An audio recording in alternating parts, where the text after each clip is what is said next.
You can't hear a word in this house that we are saying because the crowd is deafening here.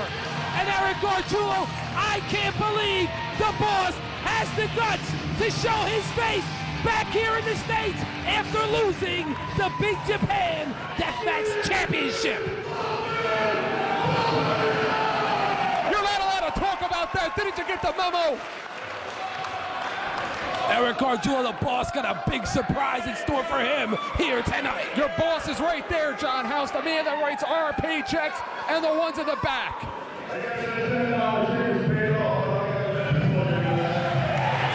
People appreciative of Fan Appreciation Night.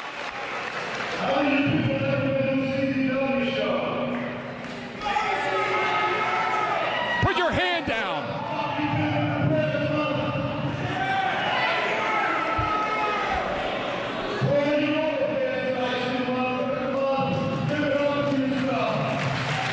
And Eric, what's he doing with the glasses on? That's gimmick infringement. Gimmick infringement. John House can do anything he wants. He's the boss.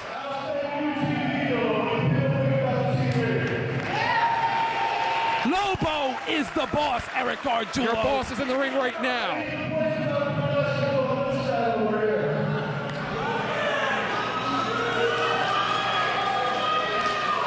He's in a good mood tonight. John Zandig makes me sick.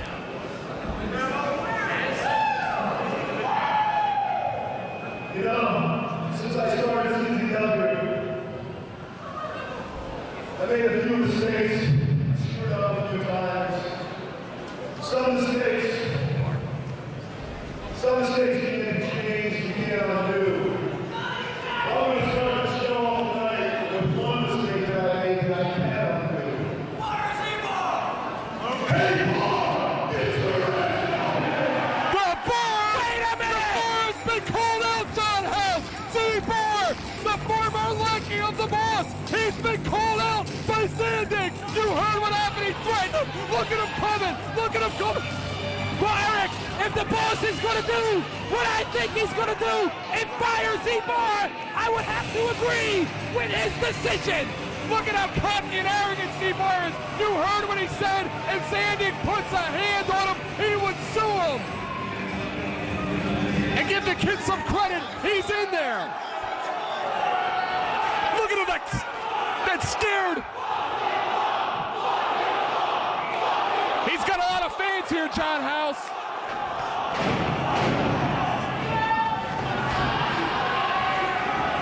You want to say something about that? Z-Bar, what is in store for Z-Bar, Eric Gargiulo? I have nothing on my sheet.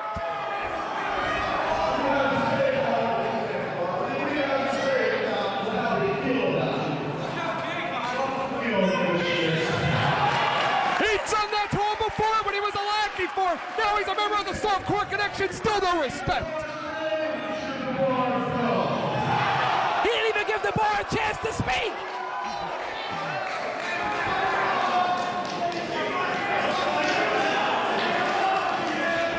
I think he should go personally. Takes up a lot of space in the back. Not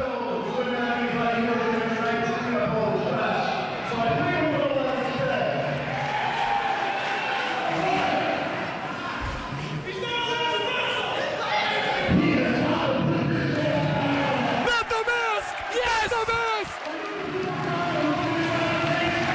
I'm tired of it! I'm tired of it! He might be the ugliest guy I've ever seen! He's gonna put the mask back on!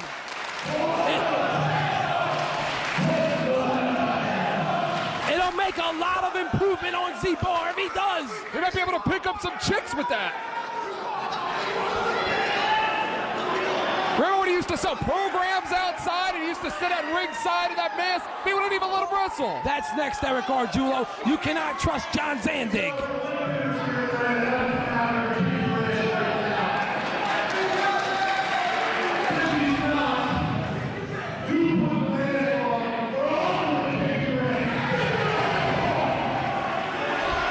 From lackey back to lackey. I wouldn't do it. If I was Z-Bar, I wouldn't do it and take out the boss. Zandig just made him his bitch.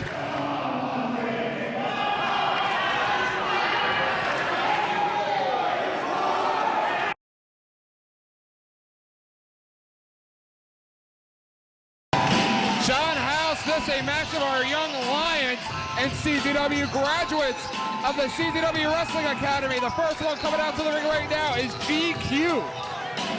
Only 4 months spent at the CZW Wrestling Academy, and all 3 of them debut here tonight in Sewell, New Jersey.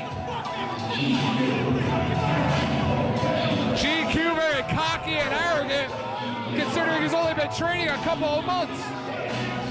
He has a right to be cocky, Eric. Do you know what it's like to enter the zone, to go through the school and the training with John Zandig? Can you imagine what must be going through his mind right now? And to have your boss watching you.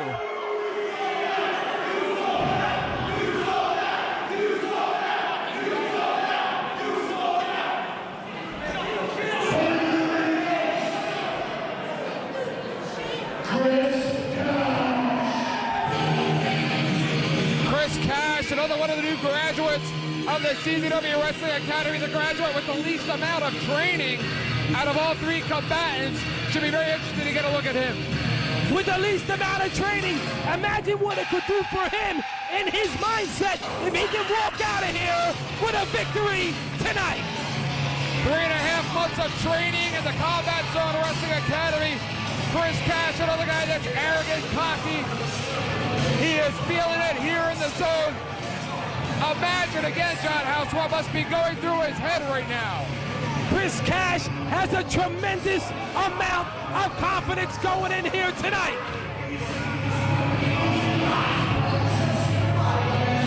Just like a lot of our fans that watch the program at home and buy the videos, these 3 competitors started out in the backyards, setting up shows, wrestling each other.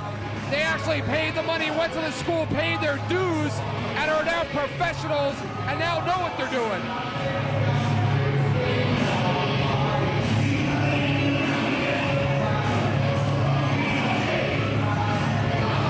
See GQ and Chris push each other. Already have a tremendous amount of heat toward each other.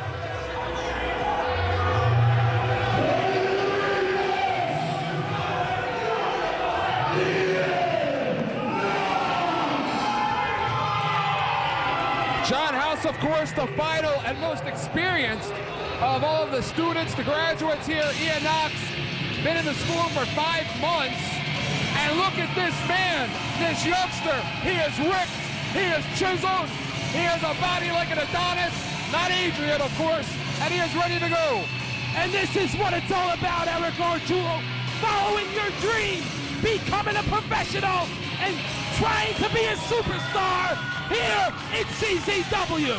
And all of the wrestlers in the back of the locker room better be watching, because this is the future of our company. They are coming for their positions here in CZW.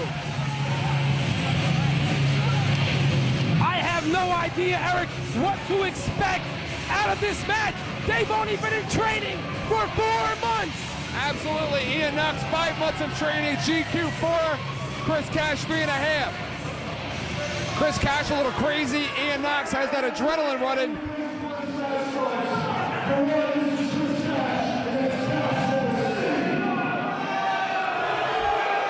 Chris Cash and GT.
The wonderful thing about Combat Zone Wrestling, we've seen it with many of our competitors that have come down the pike here, the Briscoe brothers, Fast Eddie Valentine, of course, Chris Devine, Quiet Storm, Brian XL, Z-Bar.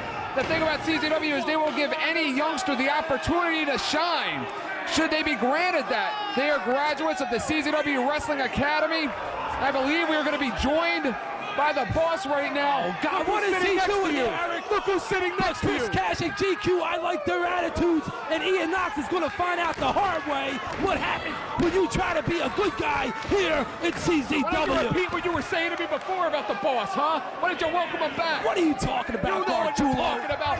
Go ahead. About the TV shows. You hear him. He hears you. Eric Gargiulo, you're a troublemaker.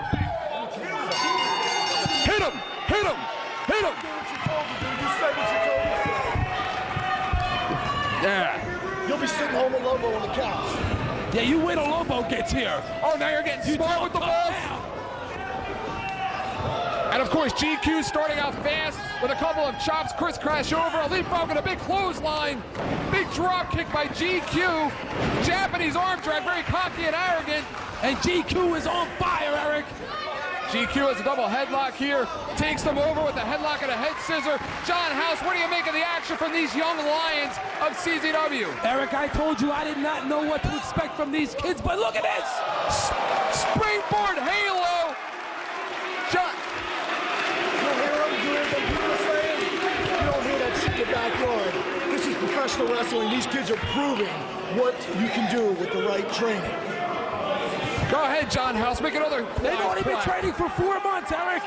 And a big roundhouse kick by GQ. And John Zandig is the owner of the company. You have to be very proud right now of the effort that these young lions are showing here tonight. Stop pulling his microphone away from him, House. GQ winding up with a big ray and a block by Chris Cash. A couple of blocks once again, showing some martial arts. Drops down with a leg to the back of GQ's head. Chris Cash a little crazy. Presses him up in the air. Does Ian Knox? Zandig said he taught him that. Almost a version of the mother effing Bob drops him face first. And a big super kick by GQ. GQ in total control of the match, Eric. He's got the attitude to be a superstar here in CZW. John House picked me a winner out of these three. I gotta go with GQ. He's been dominating this match from its start. Ian Knox in better physical conditioning than his other two competitors. High cross body, very smart on the part of Ian Knox. Ian Knox is gonna find out the hard way that good guys finish last in the combat zone. And a big elbow by GQ. These three could possibly be blue chippers here in CZW. Whoa! And What was that? He likes to call that the cash flow. That's the cash flow. And John Zandig, as the owner of this company, you have to be very proud of the effort right now. You go to the combat zone wrestling school, and this is what you learn right here. These guys are taking some big, mean bumps. Why don't you have a course on announcing and send House there or something? A Dragon Sleeper by Chris Cash. And you don't learn that in the backyard, Gargiulo. Absolutely. Yeah, Gargiulo, show up. He told you to shut up. And look at him driving the knee right into the back of the neck of Ian Knox. That Dragon Sleeper, somebody's been watching his Japanese videotapes. Ian Knox has been taking the most punishment in this match. Videotapes. We bring that stuff back with us, Gargiulo. Absolutely. I heard your mouth about my 70s song I come out to. That was him. Yeah, and what about the receding hairline you were talking about? I'll pass comment on that. You should have heard what he was saying about your hairline, boss. And look at GQ seizing the opportunity on the apron. And GQ playing it very smart at this point, picking his spots, almost similar to the strategy that we saw last month in the match in which Nick Burke used a similar strategy against Nick Gage and Nick Mondo. And almost became the Iron Man champion. Absolutely. Maybe GQ is a Nick Burke fan. GQ with a big roundhouse right. And another. One more. Chris Cash is down. Chris Cash blocks him. Going on pure adrenaline at this point. The fisticuffs breaking out. Here it goes. Turns around, hits the ropes. Up and over. Chris Cash from one end of the ring to the other springs up. And there's the cocky arrogance. Oh! for Ian Knox. Springboard elbow drop by GQ. You know where they learned that, House? The Combat Zone Wrestling. Boss, you know these three students. Who do you take in this match? Springboard leg drop. Ian Knox now still trying to shake it off. Look at Rob Hartock. He can't keep up with the action. Chris Cash, that inexperience of Chris Cash showing as he was getting arrogant and cocky with the fans rather than following up on his opponent. That's inexperience, Eric. That's going to come along in time. And when it does, he's going to be a big-time superstar in CZW. And how about Ian Knox scooping him up with that power bomb? Two. So referee Rob Hartock, a little bit of time to get over there and make that 3 count. Russian leg sweep and a roll through. GQ all over Ian Knox. And a drop kick to It would have been over, Eric, if Chris Cash did not break up the pinfall attempt. It goes to show you maybe all that time that Ian Knox was spending in the gym, some of that GQ was spending at the video room. If I didn't know that these guys ran 5 miles a day, I think they were winded up here. Absolutely. I wish John House would become winded every now and then. Hey, John Zandig, what's up with the glasses, man? That's gimmick infringement. Somebody punch him. Punch him. Who's the boss here? He's slapping the mat. Go ahead and tell him who the boss is. Put him back on. Put him back on.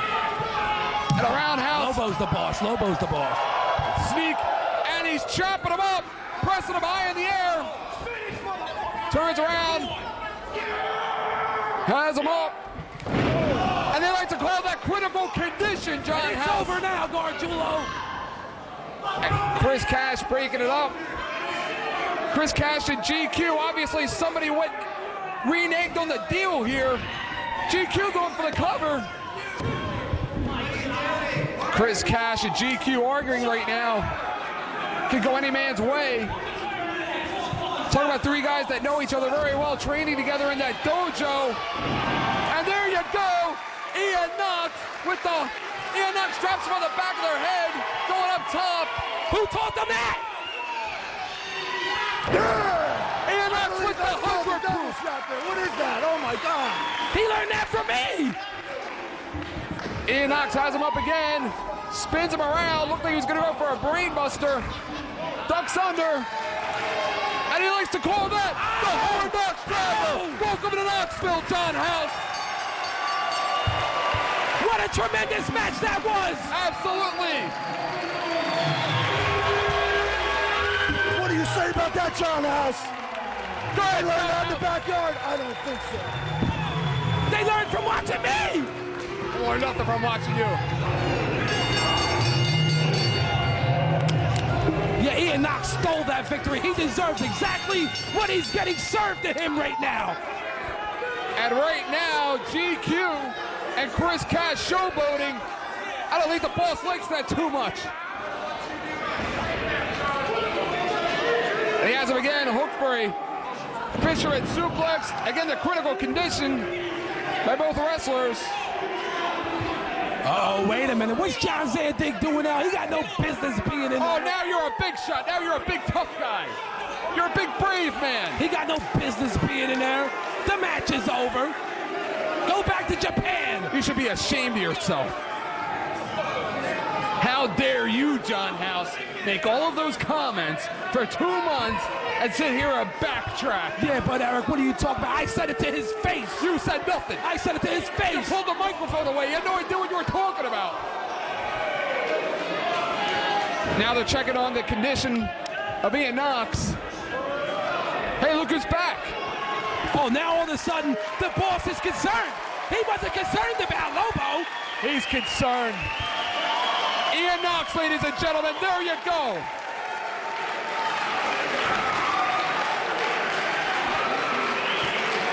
A future competitor. A future superstar here at CZW.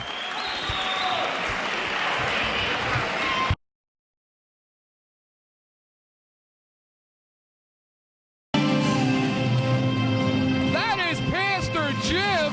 Yes! Pastor Jim is back! That is Pastor Jim.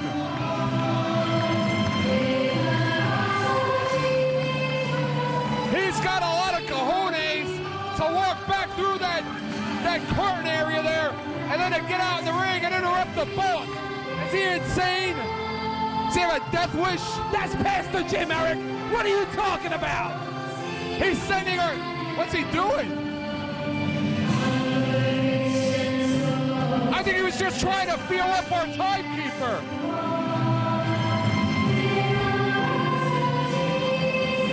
We're gonna pump it out that chest.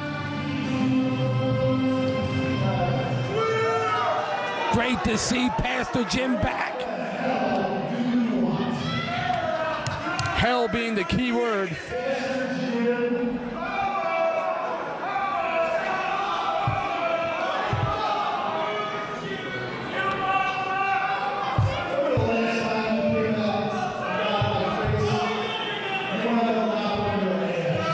Remember that?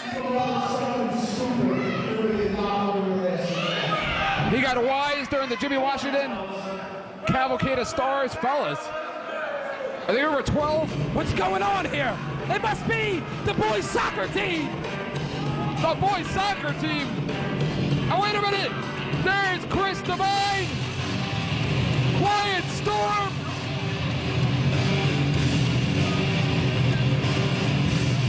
And where those two follow, Brian XL is not far behind. What's going on here? What is the relationship? And I use that word loosely, John House, between Pastor Jim, Divine Storm, and XL. I have no idea, but I know that the tag team known as Divine Storm deserve a title shot. They demand it, and John Zandig has not delivered. Remember they were out here last month whining and complaining, saying they wanted a shot. Is this their way of getting even with the company? And it was a month ago, you were saying how great they were and how much they deserved a title shot. I still feel that they have enormous potential. But what are they doing with Jimmy Washington? Maybe he thinks Storm's under 18.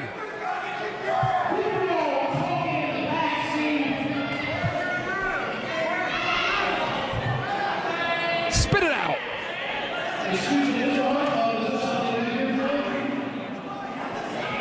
Remember the history between Hartog and Pastor Jim? How could we forget?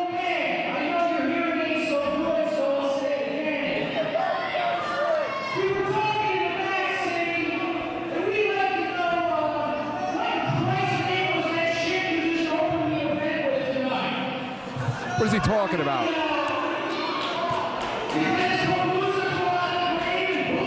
Excuse me! Excuse me, you can't say that on TV! May God strike you dead! He's Pastor Jim.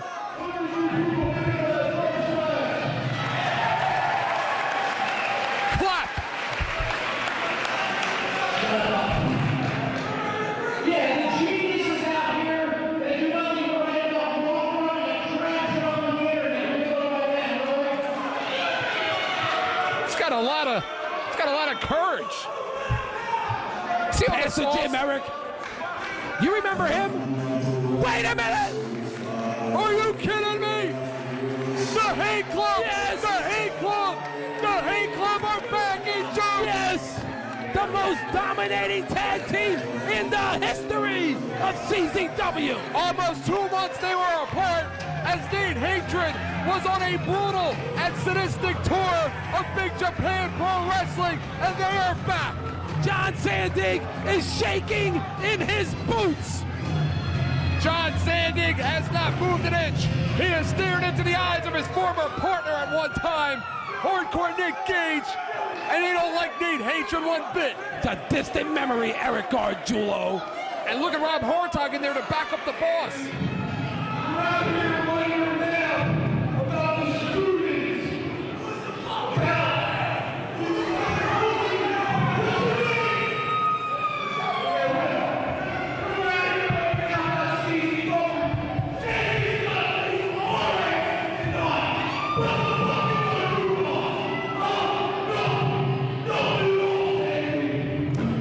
Do nothing. That's the Iron Man champion, Eric. That's not the Iron Man champion. The Iron Man champion is Nick Mondo, and you know it. It's about to break down, John House. It's about to break down. The boss wants nothing to do with the hate club. And it's on, John House. It's on. Zandig laying up. He took them all out. Where's this going to go? Is Zandig going to be out here all night?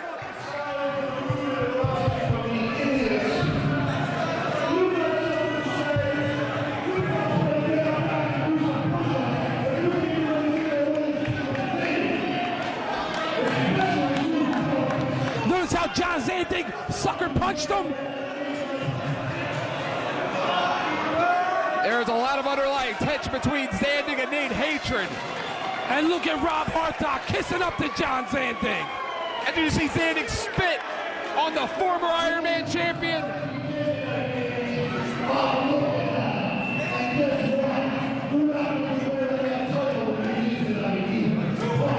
And I'm sure John Zandig's gonna pay for that too. And the Hate Club are here tonight. And one would have to think that this is not the last we will see of those three. It's not the last.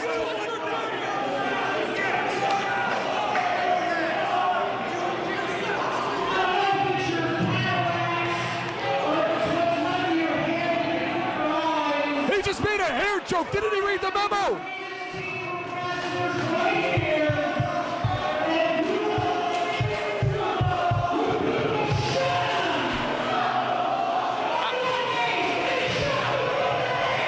Yeah, shut up.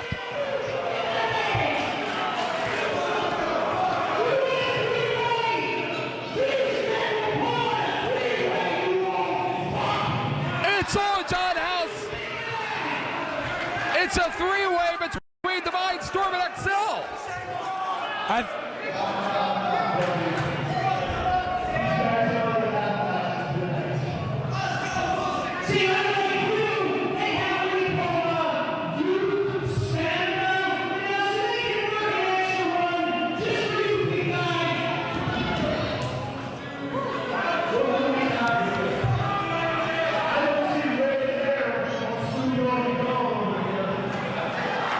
Snoop Woo. This is not the SAT.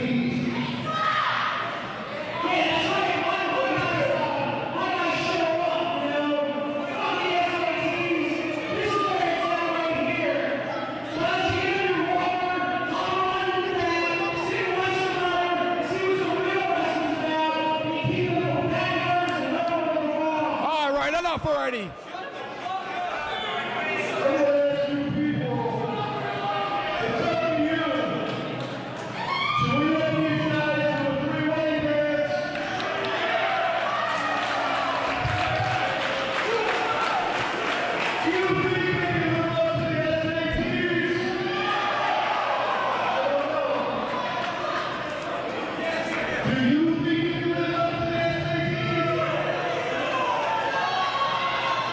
Playing a little mind games.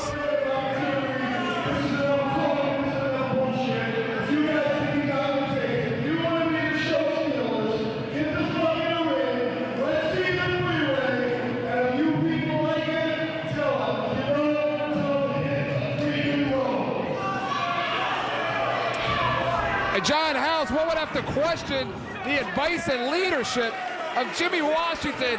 What kind of a manager signs all of its guys up in a match to wrestle each other? Pastor Jim, Jimmy Washington, whatever you call him, Eric Orjulo, is showing his product on national TV. That's what he's doing. He must have finally made parole, and that's the only reason we're seeing him right now. How is Rob Hartog supposed to keep up with two Lucha Libre three-way dances in a row? And John House, according to Megan's Law, the other people in the neighborhood better know he's out. And right now, the SC, excuse me, I'm getting caught up here. They're gone. Quiet Storm, Chris Divine, and Brian Excel. Sends Brian Excel into the ropes. Up on top, DDT by Brian Excel. Quiet Storm shoots the legs out from under him. He's trying to end the match quick, Eric. Brian Excel shoots the legs out from under Chris Divine. One would have to wonder, though, will Divine Storm and Excel sink down to those dirty tricks that we have been accustomed to seeing them use to win their matches, but use them against each other. Dirty tricks? What are you talking about, Eric Arjula? I have never seen a dirty trick out of Brian XL or the team of Divine Storm since they've been here in CZW. Right now, Divine Storm working on the arm, double Russian leg sweep. The arms are crossed. Not only that, Eric Arjula, I thought Rob Hartog was fired. The boss, Lobo, fired him back about 4 weeks ago. What is he doing here? The first problem is you're calling the wrong person the boss. The second problem is that Lobo has no authority here, and the real boss is back and has decided to reinstate him. Chris Divine holds on and drops Quiet Storm on his head. Sends him into the ropes. Quiet Storm holds on. Smart move by Quiet Storm to hang on to the ropes and powder out because he was in a bad position. And a big roundhouse kick. And Brian XL is going to get these fans on their feet. Brian XL now back on Chris Divine. You would have to think, John House, Brian XL, the smallest of the three, probably kind of kicked to the side, not giving as much respect. That's one place you don't want to be is outside when Brian XL hits the air. Hits the Aze moonsault right there, the turnaround springboard. But again, John House, Brian XL, the smaller of the three, you would have to think he would gain a big measure of respect should he score the victory over his partners tonight. Anything can happen here. Shouldn't Rob Hartog be outside of the ring? Rob Hartog is where he belongs, in the ring doing his job. Quiet Storm favoring the leg. Remember, John House, Divine Storm and XL are all signed for matches later on tonight. I question Jimmy Washington making this match. This match may determine who's going to be the leader of the team of Divine Storm. It very well could be. Drops the legs down right to his face. Chris Divine holds on and brings Quiet Storm over. The weight advantage, the strength of Chris Divine working out for him there. And Quiet Storm paid for it. Jumps up with a roundhouse, spins around again. That was a beautiful kick, Eric Arjula. Sure was. Quiet Storm just paid a price to Brian XL. Brian XL, beautiful with those roundhouses. And what was the boss talking about? Snoop Doggy Dogg?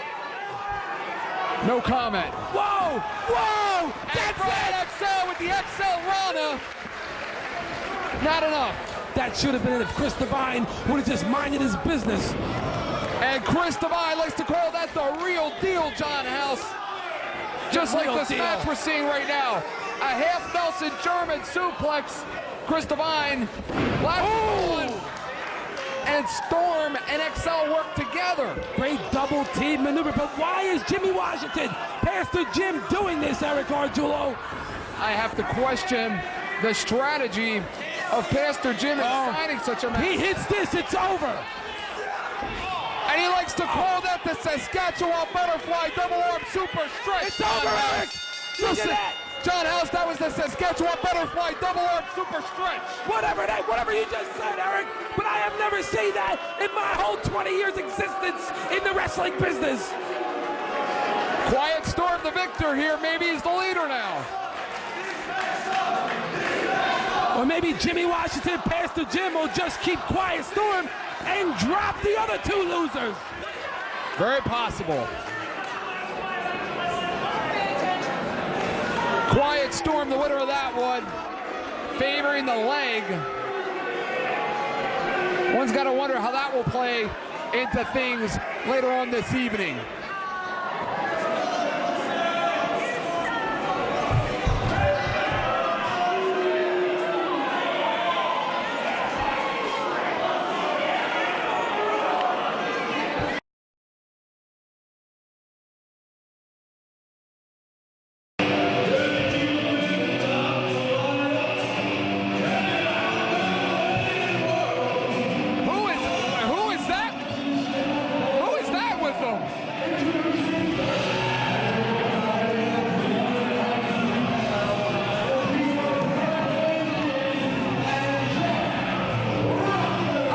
Weight of 319 pounds, and Jeff Rocker would have to be 250 of them. 250, you're being generous. Does Hurricane Kid have oil on his body? Is that oil or sweat? The Hurricane Kid is the only person that loser, Jeff Rocker, could find to be his tag team partner. You know, Rocker's wife earlier was propositioning Ty Street. Rocker making the pose. Look, wait a minute. Are you kidding me? I thought I saw Rocker's wife standing on Pacific Avenue in Atlantic City last night. He's making him do push-ups. He's making him do push-ups. He is not exactly the picture of physical fitness. And look at the body on the Hurricane Kid since hanging out with Jeff Rocker. Yeah, look at the body. What is he doing?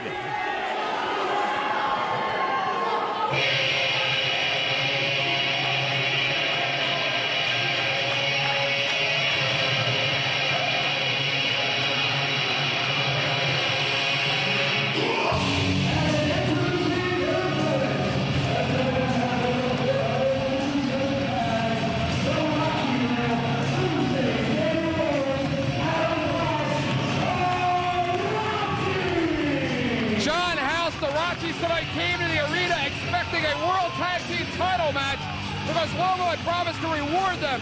They went in the back, they offered them captain's hats, and Lobo got so upset that he made a match with them against Jeff Rocker and the Cowboy. And Eric, this is my favorite newcomer tag team here in CZW, the Rockies. They were screwed in that four-man elimination tournament, and you know it.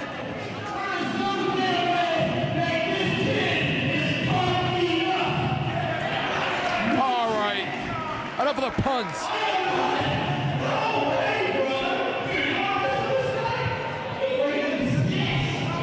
Six.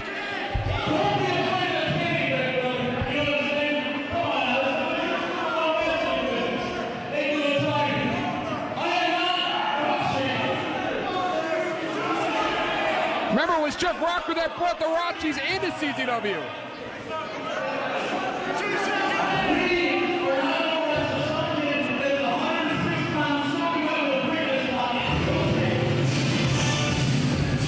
Who's this, Eric? I don't know at this point. I really don't know anymore, John Howe. It could be anything. Oh, look who it is. It's Ty Street with Jeff Rocker's wife. Ty Street is with Jeff Rocker's wife. Is that a sign of infidelity? Is he going to start working out? I have no idea what it's a sign of, but did you see the way Jeff Rocker's wife just looked at Ty Street? John House, who picked this guy's music? I'm surprised Ty Street even shows his face in CZW after being embarrassed by one of your favorite, Ruckus. Well, John House, Ty Street has been asking, he's been pleading, he's been pledging to become a member once again of the Softcore Connection, and now it looks like he's been demoted to Rocker's partner. You could be a partner of Rocker? I hope so, because I can't play that kid. No way, that's an I not ever. I can't say it. At least this time I can ask people with the headbangers like the best one in my chat. It's like the best thing. At least this time I was in the locker room and spit up at the Triple H and Big Show telling me the hell out of the rest of this event, and he still has. Still going. For his second here for the rest of the Rockies tonight, thanks for showing up, brother. Good job. And of course, Jeff Rocker and Ty Street have a relationship that goes back to another organization, both men unsuccessful, and that organization have come to CZW seeking bigger and better things. They were promised opportunities in other organizations that were never reciprocated, so they have that common bond between each other. You know what, John House? They may make a better team than you or I or even the Rockies realize because of their experience together. Absolutely right, Gargiulo. The Rockies better not come into this match overconfident. Even though Jeff Rocker is a loser, he does have an amateur wrestling background. And of course, we know what Ty Street can do, being a former member of the Softcore Connection. Absolutely, John House. Of course, the last time we saw the Rockies. Oh my goodness. Talk about the velocity, the strides with Ty Street. You think Hurricane Kid could have done that? Smart move there by Danny Rose to crawl over to his corner and make the tag. And of course, Ty Street returning to CZW seeking opportunities. And one would have to think that a victory over the Rockies would absolutely get him noticed tonight. Absolutely, he knows the boss is back. You're absolutely right. The Rockies, a seasoned tag team, and like you like to say it, Gargiulo, 16 years combined experience. Now that is gimmick infringement. Did you see what just happened? Ty Street went to tag Jeff Rocker, and Rocker instead went down there to attend to his protege, the Hurricane Kid. Big mistake by Jeff Rocker. He has enough trouble trying to find partners in tag team competition to turn around and do something like that to Ty Street. Well, I guess that would explain Rocker's win-loss record over the last several months here, wouldn't it, John House? We got a chop fest going on. Adam Flash ends it with a big jab to the eye. The last time we saw the Rockies in Sewell, New Jersey was a part of the tag team tournament. And they were robbed in that tournament too, Gargiulo. A water wheel slam by Adam Flash. They were not robbed. They lost to one man. They lost to Jay Briscoe, and then they came back out later trying to kiss up to the boss and could not get the job done in the match between VD and Ruckus and Jay Briscoe. What are you talking about? You know what I'm talking about. You have no idea what you're talking about. Drop toe hold, and there he goes, flexing, driving the elbow into the back. And the Rockies are in complete control of Ty Street. Complete control. The man can't even find a partner that's willing to tie with him. Look at him. Look at Rocker making Hurricane Kid do jumping jacks outside of the ring. You know, Ty Street's got to be asking himself, why do I want to be in CZW? I got creamed by Ruckus, and right now he's being taken apart by Doomsday Danny Rose and Adam Flash. Would you have to say there is any more successful, oh, excuse me, the hot plate there, it's by Adam Flash and Danny Rose. Would you have to say, John House, that there is no more unsuccessful tag partner than Jeff Rocker at CZW? Unsuccessful at VD, a spine buster. I have to agree with you, Gargiulo. VD gave him the axe. The Briscoes gave him the axe. The Rockies gave him the axe. It's only a matter of time after Ty Street takes his beating that he will give Jeff Rocker the axe. Absolutely. Sends him in. A big DDT. Ty Street holds on. I'm not sure if Ty Street realizes this or not, but he's alone in there with both Rockies. Jeff Rocker isn't much help anyway, even if he does tag in. I want to know is what price was Ty Street bought? At what price did Mrs. Rocker sell herself to Ty Street? All I had to say, it was going to cost me 25 bucks. She must have raised her price. And Rocker again, Ty Street frustrated. It's like Dumb and Dumber in there between those two. She probably charged him 25 bucks, and he charged her 25 bucks to be his partner. They're not smart enough to figure out that kind of an equation. Big right hand by Doomsday Danny Rose. And look at the power of Danny Rose. Very smart for the Rockies. Keep the fresh man in, tag in and out, Eric Gargiulo. And of course, the double Rachi right there, John House. Now, John House, a loss to Ty Street and Jeff Rocker. Where would that put the Rockies in favor of Lobo? Where would Lobo see the Rockies at that point? That would be devastating in their careers here in CZW. But then again, Lobo owes the Rockies, Eric Gargiulo. They should be in the tag team titles spot tonight. The Rockies have done everything they possibly can to kiss up to Lobo. Look at those big chops by Adam Flash. Absolutely, almost tore the chest right off of Ty Street. They are presenting Lobo with teddy bears, sailors' hats. They've done just about everything except make his core payment for him. And one thing you must realize, they don't have to kiss the boss's butt, Eric Gargiulo. Look at the way they're handling Ty Street in that ring. Look at the power. Throw him clear across the ring. German release by Doomsday Danny Rose, and Jeff Rocker back outside again to attend to the Hurricane Kid. I think the Hurricane Kid is winded. And here comes Z-Bar and Nick Burke. What are they doing out here? They must be coming out to scout Ty Street. The Softcore Connection are back. I thought he was going to set him up for that tough enough driver. Ty Street with a backdrop, hits the ropes. The experienced Ty Street paying off.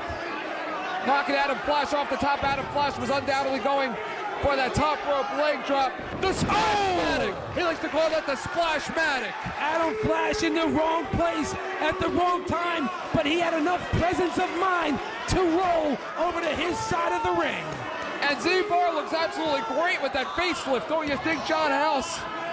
I love it, Eric Gargiulo. The best decision that John Zandig has ever made in CZW. And Softcore Nick Burke sporting a new haircut, similar to Ty Street's. What is that? Danny Rose now all over Ty Street. Jeff Rocker has not been in the match once. The Softcore can actually pull a Ty out. Is this a reunion? It's not sitting too well with Doomsday Danny Rose. And here comes Rocker with the schoolboy, and a quick count, and it's gonna be it. Oh, Rocker's dead now, Eric Gargiulo. He's in there with Doomsday. Oh! And a super kick by Jeff Rocker. And Rocker now has the Hurricane Kid up, setting Danny Rose up for something. Are we ready? Oh! A 30-pound clothesline. Air Kid. Danny Rose now from behind. You know what this is called? The Tough Enough Driver. And I don't think the Hurricane Kid was tough enough tonight. And I got news for you, Eric Gargiulo. Danny Rose is tough enough. Danny Rose now the Doomsday device. Adam Flash up top. That'll make that the Rachi Rot splitter, excuse me, and a victory for the Rachi. A tremendous victory for Danny Rose and Adam Flash. And how about the Softcore Connection leaving with Ty Street? And what do you make of this new association between the Hurricane Kid and Jeff Rocker? I think Jeff Rocker ought to be lucky that anyone would want to be with a loser like Jeff Rocker.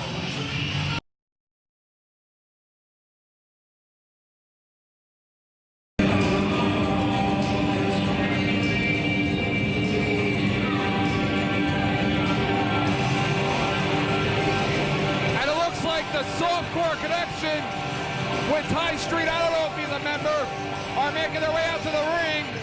Z-Bar looks very cocky and arrogant for somebody that was poked out earlier tonight. And Eric Gargiulo, I must say, the most improved tag team in CZW is the Softcore Connection. I would absolutely agree with you on that one, John House. Nick Burke looks absolutely pumped and ready to go. A very serious Nick Burke. Z-Bar, quite frankly, looks like an ass. All right, do your dancing somewhere else. And the Softcore Connection has just gotten a lot stronger with the acquisition of Ty Street. Absolutely, Ty Street is now back home where he thinks he belongs. Maybe he does, maybe he doesn't, with the Softcore Connection.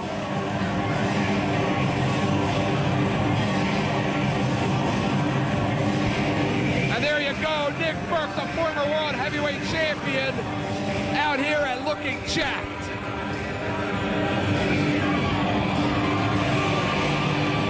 Now look at these three. And you ought to respect Nick Burke, Eric.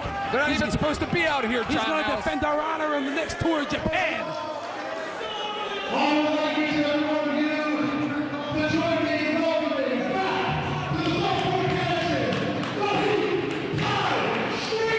Yes, Eric Gargiulo, welcome him back. That makes it official.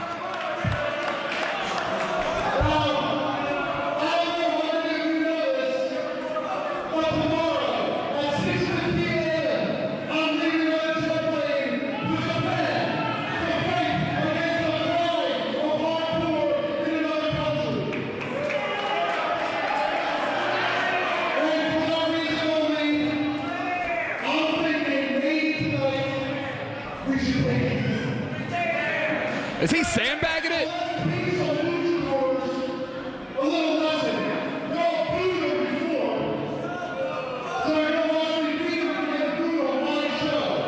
Oh, your show.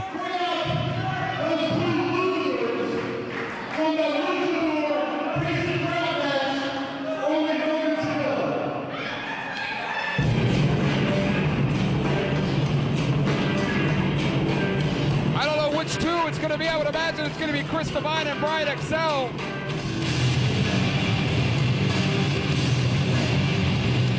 It could be any of the combination, Eric Gargiulo. It could be Divine Storm. It could be Brian Excel and Quiet Storm. It could be Brian Excel and Chris Devine. You don't know what you're going to get when you're messing with Divine Storm and Brian XL. Pastor Jim now walking out with his new proteges, his new lackeys, his new boyfriends, Chris Divine and Brian XL.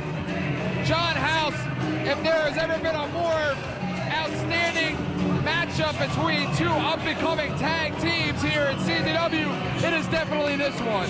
But Eric Gargiulo, I'm going to have to go with the Softcore connection.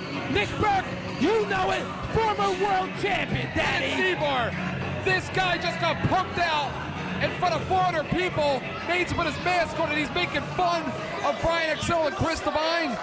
They're going to rip him apart. How do you think the mask will play now into the offense of the Softcore connection? I have no idea, Eric Gargiulo, but one thing I can say about that mask is that it improved Z-Bar's look 1,000%. It's going to be Z-Bar and Brian XL starting out. John House, it's very simple. You have the two technical wrestlers in Z-Bar and Nick Burke. To win the match, they need to draw the luchador-style Chris Divine and Brian XL into their game. They need to draw them on the ground into the technical maneuvers. And Chris Divine and Brian XL on the flip side, John House, they are two luchadors that need to bring these two wrestlers into their game. Speed up the pace, hit the air. If they can do that, they can beat the Softcore connection. You're absolutely right, Eric Gargiulo. The key to victory for the Softcore connection will be to mat wrestle Divine and Brian XL. If they go to the outside, they better be careful because Brian XL can hit those high-risk maneuvers. Absolutely, it's going to be Brian XL and Z-Bar, the match superstar. Starting it off, Z-Bar with the go-behind. Brian XL with the quick arm drag. And that is what Z-Bar does not want to get caught up in. And that is the game of the quick maneuvers. You lead him into something else and then you shoot the pin. Is he getting a massage? Well, Z-Bar Street had enough presence of mind to roll back over into his corner. You think that massage is full service, John House? Oh no, I think we better ask Rocker's wife. Wow, I'm not going there. Z-Bar and Nick Burke, of course, they were late entrants into the CZW Tag Team Tournament that we ran here last month. Had a very impressive outing against VD, almost beat them. And we're screwed out of winning that tournament, Eric Gargiulo, and you know it. Nick Burke, of course, brings to the table a former World Championship belt that was around his waist. He's a former World Champion here at CZW. Many matches. Nick Burke, the more experienced of the tag team. Z-Bar brings a youthful exuberance here to the ring with Brian XL and Chris Divine. I mean, Eric Gargiulo, I have to think about the thoughts of Nick Burke going over to Japan, and he said he's going to make Japan softcore. That could be huge if that was to happen. Brian XL lands to his feet. A little do-si-do action there, spins him up. Thought Brian XL was going to hit the head scissor there. Z-Bar with the push. A nip bump. Takes the legs right out from under Z-Bar. That is not a position that Z-Bar wants to get caught in. And Z-Bar trying to mimic him and do the same thing. Hey, what's going on here? John House, a very big key to this matchup. Maybe the statement of Nick Burke saying that he wanted to go a little easy tonight, wanted to throw it in. If he goes into that match with that kind of attitude, it's going to be short tonight for the Softcore connection. They could very well lose this match, and right now, with their positioning in our tag team ranks, they cannot afford to lose a match to Chris Divine and Brian XL. Chris Divine playing right into the ball game of the Softcore connection, going right to the headlocks. Nick Burke rolls right through, gets him in a head scissor. Nick Burke trying to keep to his game plan, keep him grounded, keep him on the mat, and try to work on one body part and stay on it throughout the match. An arm wringer by Nick Burke. How do you think the Japanese fans will receive Nick Burke when he comes over there to spread the message of Softcore? Eric Gargiulo, do you think it's on the mind of Nick Burke? No, he is on a mission. He is on a quest to change Big Japan to Softcore. And an arm drag by Nick Burke. Nick Burke and Chris Divine trading arm drags. Don't think he was going to go for that water wheel. Oh! A victory roll. Big save by Z-Bar. Z-Bar shoots Brian XL outside of the ring. And they catch him. You know what they like to call this one, John House? Bam! The systematic breakdown. The softcore connection and just broke down Chris Devine systematically. Big mistake here by the softcore connection, Eric. They have to stay on top of Chris Devine while they have him down on the mat. Notice, John House, as this match has played out, that Divine and XL have been caught, have got themselves caught in that web. The game of the softcore connection, at the softcore connection, have made this a wrestling match. That's exactly right. Right into the game plan of softcore Nick Burke. Almost like a sky-high powerbomb there by Nick Burke. And Ty Street at ringside right now, Eric Arjula. Where is Quiet Storm in this match? And how about the experience of Nick Burke right now playing referee Rob Hartog, and a standing moonsault by Z-Bar, a rolling leg drop. You gotta be kidding me, John House. Big 2 count right there. If Rob Hartog was in position, this match would have been over. I have to think at this point, John House, that Z-Bar and Nick Burke are getting a little bit arrogant and cocky right now, doing moonsaults and somersault leg drops. They're mocking their opponent. A Falcon Arrow by Z-Bar, again mocking the boss, Zandig. The softcore connection want to beat Chris Devine and Brian XL at their own game, Eric Arjulo. Big mistake. Absolutely. Keep this one a wrestling match. They have a hell of a shot. Take this one to the air. John House, open up wide because you're about to get donkey punched. I know you've been donkey punched, Eric. I've never been donkey punched. Especially by Z-Bar. How dare you? What is he doing? This guy is making a mockery out of himself. What he should have done was went over there and try to get a pinfall cover on Chris Devine, but he wants to be a show-off. Nick Burke must take Z-Bar back into the gym and Ty Street now almost holding Z-Bar in position for that Aze moonsault. I didn't see anything like that, Garjulo. Ty Street screwed up again. Look at a drop kick, took the legs right out from Nick Burke. His face hit the mat. Has talk about dislocating a knee. That could do it right there. To break a nose with that move. Looks like Chris Devine setting him up for that Texas Cloverleaf. We have seen him use quite a few times. Brian XL, Arabian leg drop. And Ty Street now pushing Z-Bar into the ring. Chris Devine now putting the boots to the back of Nick Burke. Nick Burke has to stay out of their corner. He cannot allow himself to be double teamed. Beautiful German suplex into a bridge. And that's the key to this one, John House. Can XL and Devine pull off those wicked double team maneuvers we have seen over the weeks here on Fake U TV? Well, Rob Hartog did his job. No, they won't be able to pull off those double team maneuvers, Eric Garjulo. Jimmy Washington clapping for Chris Devine, trying to show some encouragement for his new young charge. Brian XL back into the ring. They're wasting too much time. They should be right on top of the softcore connection. The softcore connection working as only the softcore connection can do, breaking this match down. And notice the timing right there. Ty Street pulling out XL. Now the softcore connection, we've seen them do this maneuver quite a few times here at CZW. That should be it, Eric. 2. And Chris Devine kicks out. And what about Nick Burke? Why would he go into a tag team match when in just a few hours he's going to be leaving for Japan on a mission? Is it guts or stupidity on the part of the softcore connection?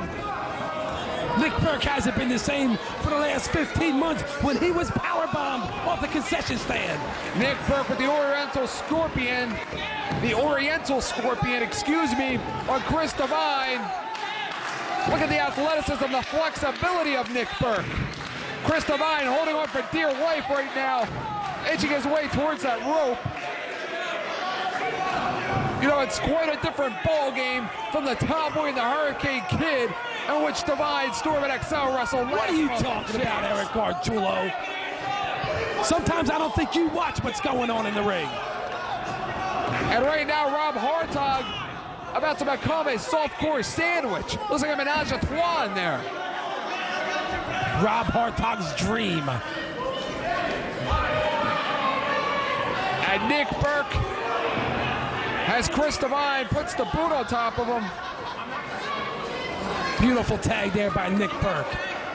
Z-Bar getting it's showing Rob Hart on the clean tag, a snap suplex. That was a tremendous snap suplex by Z-Bar. Boot to the back of Z-Bar. Hooks the leg again. Notice the tenacity of Z-Bar going back to the pin 3 times. You notice how Z-Bar's hooking the leg on every pinfall cover, taught exclusively by Nick Burke. Absolutely, Nick Burke has been quite a teacher to Z-Bar. Remember the last time we saw Nick Burke in CZW, he entered himself in a tables, ladders, and violence match, and what an effort. He had Nick Gage pinned, but put Nick Mondo on top of him, and Chris Devine spinning things around with the Russian leg sweep. He was a heartbeat away of becoming the CZW Iron Man champion, but he didn't want that belt. He just wanted to send a message to Nick Gage. And a tag, 2 fresh men into it right now. Brian XL all over both men, big high drop kick. Another. Brian XL out of the ring. Looking to spring up with that rope. Springs up, turns around. It's 19. You gotta love that one. Bar just paid a price to Brian XL. And a shooting star. A standing shooting star. Where have I seen that one before? Percolator. Percolator. He's dead now, sir. That should be it, Eric Arjulo. Why isn't Nick Burke going for a pinfall attempt? Chris Devine back in the ring. Looked like he was going for that real deal. Nick Burke has done his homework. Spins around. Burke driver. Burke driver. And that's it. Nick Burke, you would think, as a veteran, would have went for the cover at that point. What is signaling for something here, Eric? I think Z-Bar is in heat. They have him up right now for a double fisherman's, almost like a double fisherman's buster there. And it's over. Beautiful 3 count by Rob Hartog. Say what you will about the efforts of Divine and XL. Remember, John House, they wrestled earlier tonight. They were not 100% fresh in the match.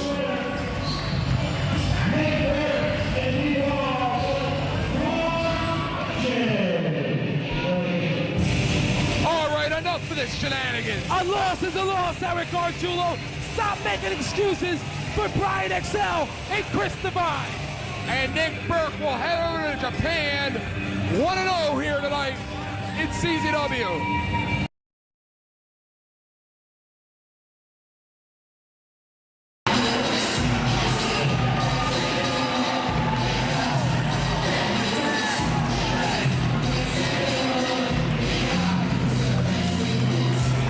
John House, you gotta love Ruckus here at CZW. Ruckus has been on an absolute tear here in the zone in singles competition. No, Eric Arjulo, you gotta love Ruckus. I have no idea what these people see in Ruckus. Ruckus, they appreciate the athleticism that Ruckus brings to the ring with him night in and night out, but on an absolute tear. He's got the bike. What's up, John House? Talking to me.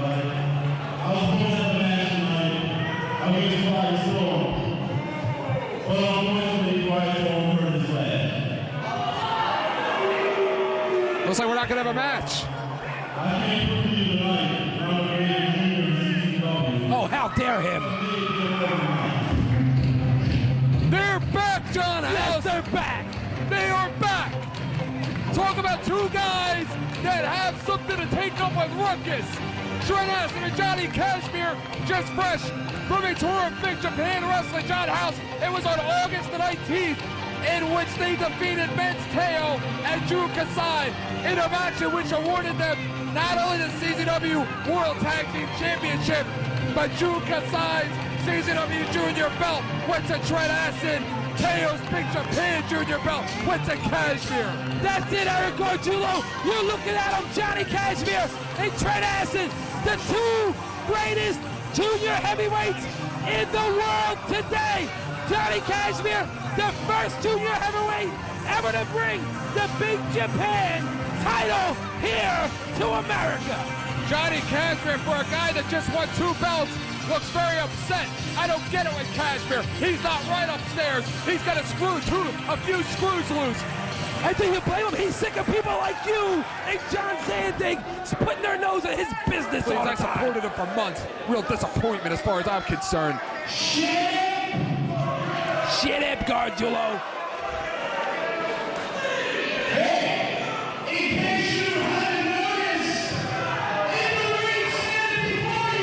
All the gold.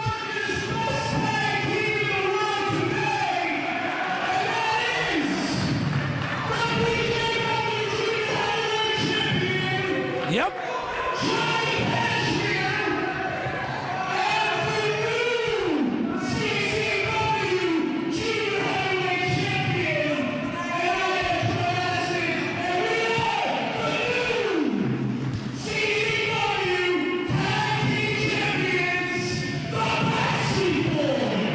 They are back, John House, and quite possibly better than ever. The greatest of all time, Gargiulo. Say it. They have reached their championship peak.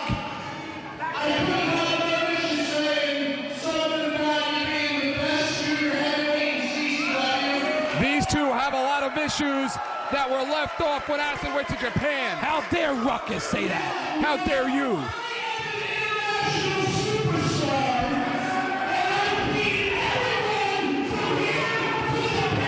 He did.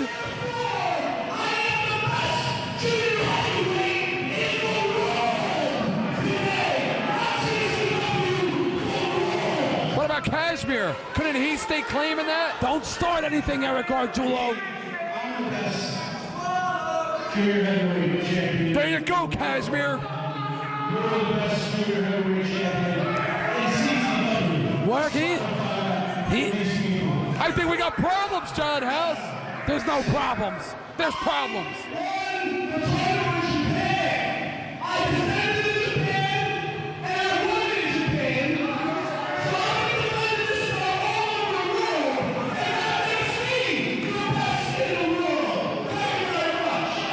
I think we got problems. I love this. I'm loving every minute of it. You make me sick, Gargiulo. You and John Zandig. I'm sure there's another guy in the back loving every minute of this.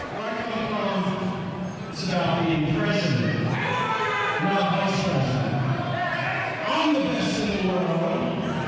It's about time you step aside and let these fans win. Looks like some.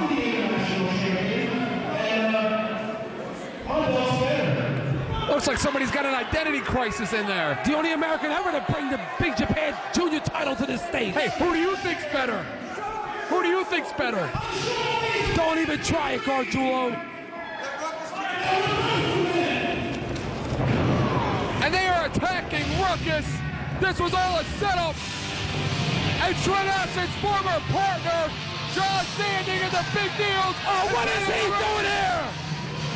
Acid and Kashmir have made a beeline for the locker room. What is John Zandig doing out here right when things were going good? Zandig has a lot of unfinished business with the Backseat Boys. John Zandig wants no piece of Johnny Kashmir and Trent Acid, and you know it, Eric We're gonna have a Gargiulo. tag team match here. Can you imagine that? Zandig and Ruckus against the Backseat Boys. John Zandig don't want to be in the ring with the greatest tag team champions of all time. There's only one international superstar in the world. And you're the he has the He must have got the letter from my lawyer about the sunglasses.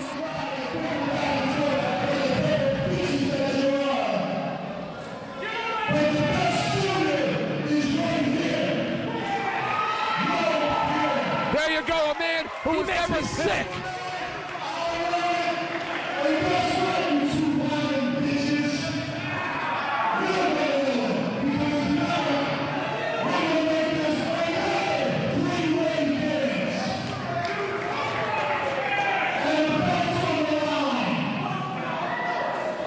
Both belts will be on the line.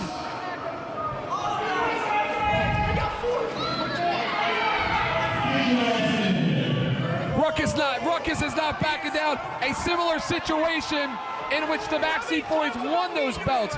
It was all or nothing. I would imagine the first man to get pinned would lose their belt, and then the next man to get pinned would lose their belt. Eric Gargiulo, Ruckus could be making the biggest mistake of his career, being in there with the tag team perfectionists, the Backseat Boys, on a 2-on-1 situation. Looks like Linus left his blanket in the locker room because I don't see a bat with Cashmere out of here tonight. I've never seen Cashmere with a bat or use one in any of his matches. We're about to find out how unbreakable the Big Japan Junior Heavyweight Champion really is. We're about to find out how unbreakable the CZW Junior Heavyweight Champion really is. Trent Acid is a 2-time CZW Junior Heavyweight Champion. How fitting is it that he lost the belt originally in Japan, and he most recently won it in Japan. This is the first time that the CZW Juniors Championship has returned to the United States in over 1 year. And you should be thanking Trent Acid. And one thing you forgot to mention, Johnny Cashmere, a 4-time CZW Tag Team Champion, Gargiulo. I'll talk about that day. I'll talk about that any day of the week. Johnny Cashmere, the most successful tag team wrestler here in CZW. He has held the CZW Tag Team Championship with more partners than anybody in the history of this company. And need I say it again, the only American ever to bring back the Big Japan Junior title to America. This is unfair. Why don't you just stop the match now? John Zandig gave it to Ruckus. This is what he gave him. What about the underlying tension between the Backseat Boys? Remember, John House, it was only months ago in which Johnny Cashmere was stalking Trent Acid, in which Trent Acid was stalking Johnny Cashmere. See, there you go, Eric. You're trying to start something here, and you better hope Johnny Cashmere and Trent Acid don't hear you.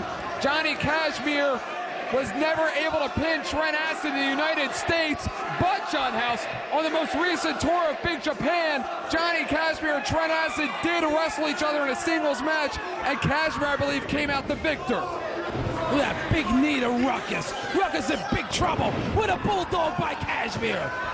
Johnny Cashmere makes the cover.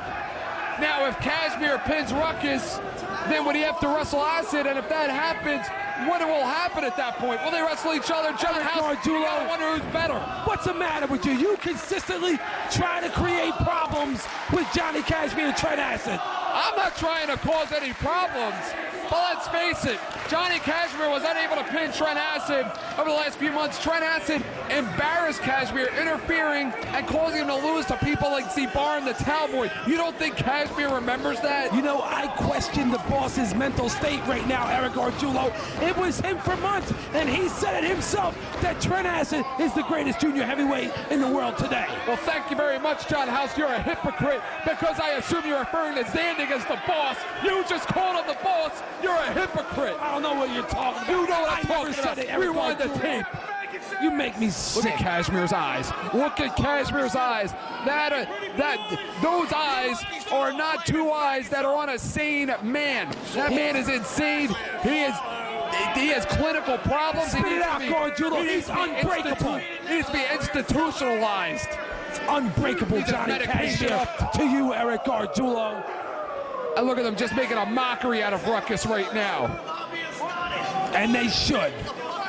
How dare Ruckus come out and say he's the greatest junior heavyweight champion in the world? How dare him? Ruckus is always up for a fight, John House. Remember, as a best of the best, in which he subbed for a late Juventud Guerrera. Ruckus was never pinned during the best of the best, unlike Trent Acid, of course. Ruckus, of course, stepped up to the challenge last month when Jay Briscoe needed a partner. Ruckus will never back down from a fight. You know what, Eric? Look at that big hip toss, a double hip toss by the Backseat Boys on Ruckus into a sea of chairs.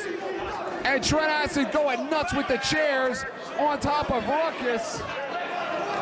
Trent and Johnny right now stalking Ruckus together. Johnny the first to get into the ring. You think Johnny's in the ring first to break the count? Trent behind him. What are you talking about, Gargiulo? You know who that is right there, Eric? That's Johnny Cash. No, that's the Big Japan Junior Heavyweight Champion. You know who that is? The CZW Junior Heavyweight Champion. Absolutely right, the superstar, Daddy.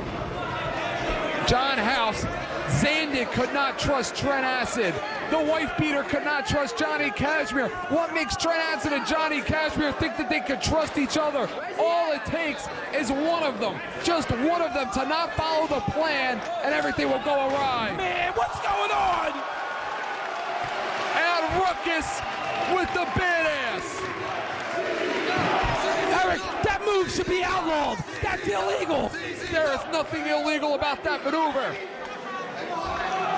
Oh man, what's he doing now? Logan better speed up that 10 count. Can you imagine if Ruckus was to win both belts in one shot? And you know what that's called? It would be a catastrophe. That's what it would be called. That was sweet. You make me sick, Eric Gargiulo.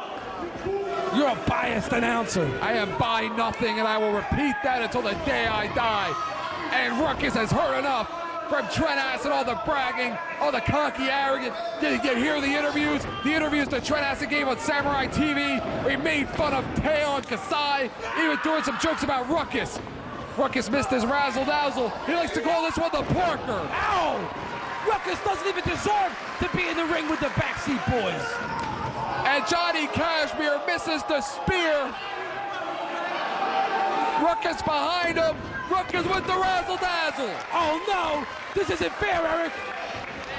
And Ruckus faring very well against the tag team champions of the world. Oh. Ruckus with the enziguri. Johnny Cashmere from behind in a full Nelson, a super kick. Drives him down to the canvas. Johnny Cashmere putting them out to Ruckus. He doesn't like him. He doesn't like him one bit. Ruckus don't look like the greatest junior heavyweight now, does he, Eric Gargiulo? Who does Johnny Cashmere like? He don't like you. He don't like John Zandig. And he don't like the fans either. Johnny Cashmere now asking for a chair from the fans. Trent Acid choking. Ruckus, why don't you do something, Logan? What are you talking about? He's doing his job. He put the 5 count on. Doing his job poorly. What else you expect from him? I'd expect him to get a chair out of there, and Cashmere taking a seat. Trent Acid going in his pants. The full moonsault, John House. He's brought the full moonsault back with them from Japan. We haven't seen this one in over a year. The full moonsault. And Eric, I've never seen you with a bigger smile on your face than I just did just a couple seconds ago. Johnny Cashmere and Trent Acid, a big smile on my face. I don't know, either you spilled some water or you're real happy right now down there. What are you talking about, Eric Gargiulo? The Backseat Boys are in complete control of Ruckus. And Ruckus and Johnny Cashmere with the spear. Cashmere with the Boston Crab. That's the experience of Johnny Cashmere. Goes from the spear right into the Boston Crab and wasted no time in doing it. And Ruckus right now with Trent Acid up. Has him in a Death Valley driver. And Cashmere's got the bat. What bat? Wait a minute. What's Ruckus doing with the bat? And Ruckus is the new Big Japan Junior champion. Yakuza kick. Yakuza kick. Yakuza kick. Eric, that was illegal. Ruckus used an illegal foreign object to pin Johnny Cashmere. Eric Gargiulo. Trent Acid. You saw it. Trent Acid retains the junior championship, but Ruckus is the brand new Big Japan Junior Heavyweight Champion of the world. This is a major catastrophe here. I have to go speak to the powers that be because that should never have happened. Oh, look who it is, the hypocrite.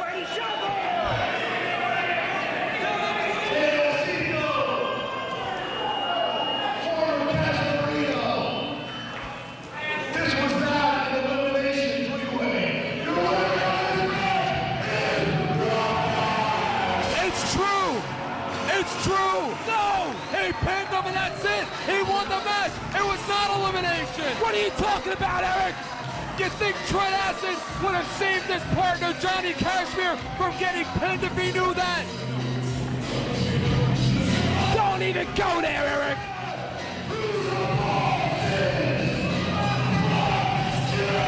How convenient was it that Acid allowed Cashmere to get pinned, but happened to be a prime position for that Yakuza kick? Don't even go there, Eric!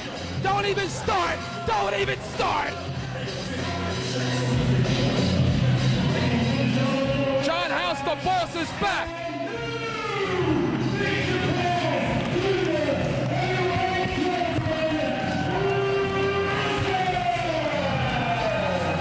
It's a dark day here in CZW, Eric. The boss is back, John House.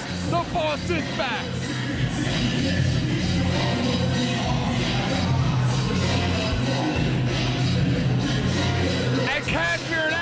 refuse to leave the ring. They can't believe it.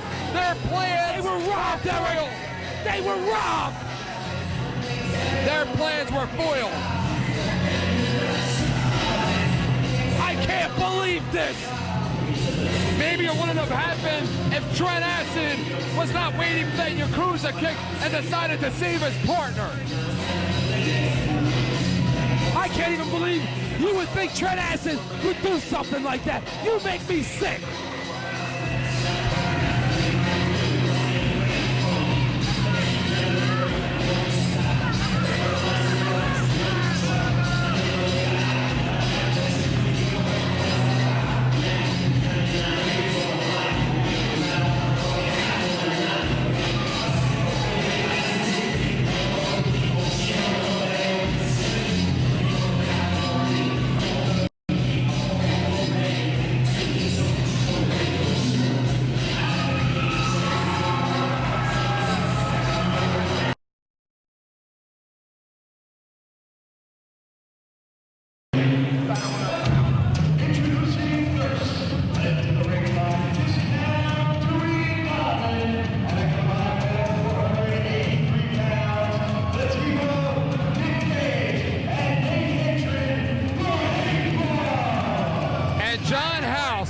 There is a volatile feeling here in the air tonight in Sewell, New Jersey, because in a matter of minutes, all hell is going to break loose in this building.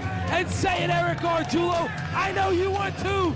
The most dominating tag team in the history of CZW, Nate Hatred, and the future of hardcore, Nick Gage. John House, we have not seen the Hate Club together for almost 2 months. The last time we saw them was when they declared themselves the Hate Club. John House, the meeting tonight, the first meeting between the Big Deals and the Hate Club officially for almost 4 months here at CZW. I don't know who the boss thinks he is, John Zandig, but he's going down. Do you know who's getting in the ring with Eric? Speaking of bosses, where's Lobo? Where's Oz? Where has Lobo been all night? He's been wanting to confront the boss, taking back his company. I haven't seen him around here at all time. That's not your business, Gargiulo. It is my business. I work here. Not for long, the way Lobo sees it. How much of this match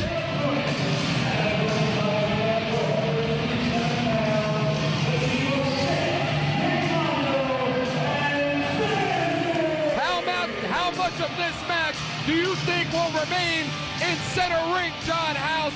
There is a war about to break down. Talk about the hatred between Nick Mondo and Nick Gage alone, John House. The way you're talking as if, wait a minute, you're talking as if Zandig and Mondo even have a little chance of winning this match. John House, it was last month in which Nick Mondo pinned that man, Nick Gage, and that's Nick Mondo's belt that he has around his waist. You have got to be kidding me, Gargiulo. I'm a straight commentator. I seen the match. You seen the match. Who taught you grammar? Look at Nick Mondo. I've never seen fear in his eyes like I do tonight. Nick Mondo, a man possessed. Nick Mondo more confident knowing that he has the boss in his corner tonight in Sewell. And where's Lobo? Where's Oz? Talk about the history between Zandig and Nick Gage, John House. Zandig defeated Nick Gage on May the 22nd of 1999 for his first of 4 CZW World Heavyweight Championships. You gotta keep bringing that up, Gargiulo. Only to lose it back to Gage on June the 19th.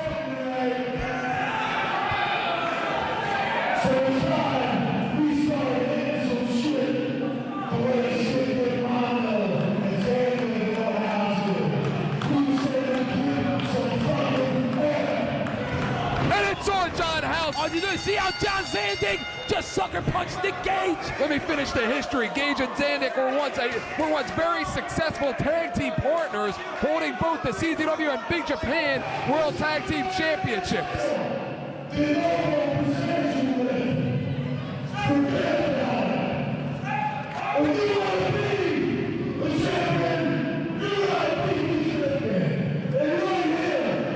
You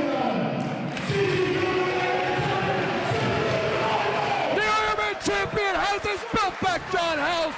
What an injustice that is. That's a major catastrophe here. Who does John Zandig think he is just to hand that belt over to sick Nick Mondo? How does that change the psyche of the match now with Nick Gage and Nate Hatred? Nick Gage is not exactly the most stable man as it is, and that's just got to completely throw him off the deep end.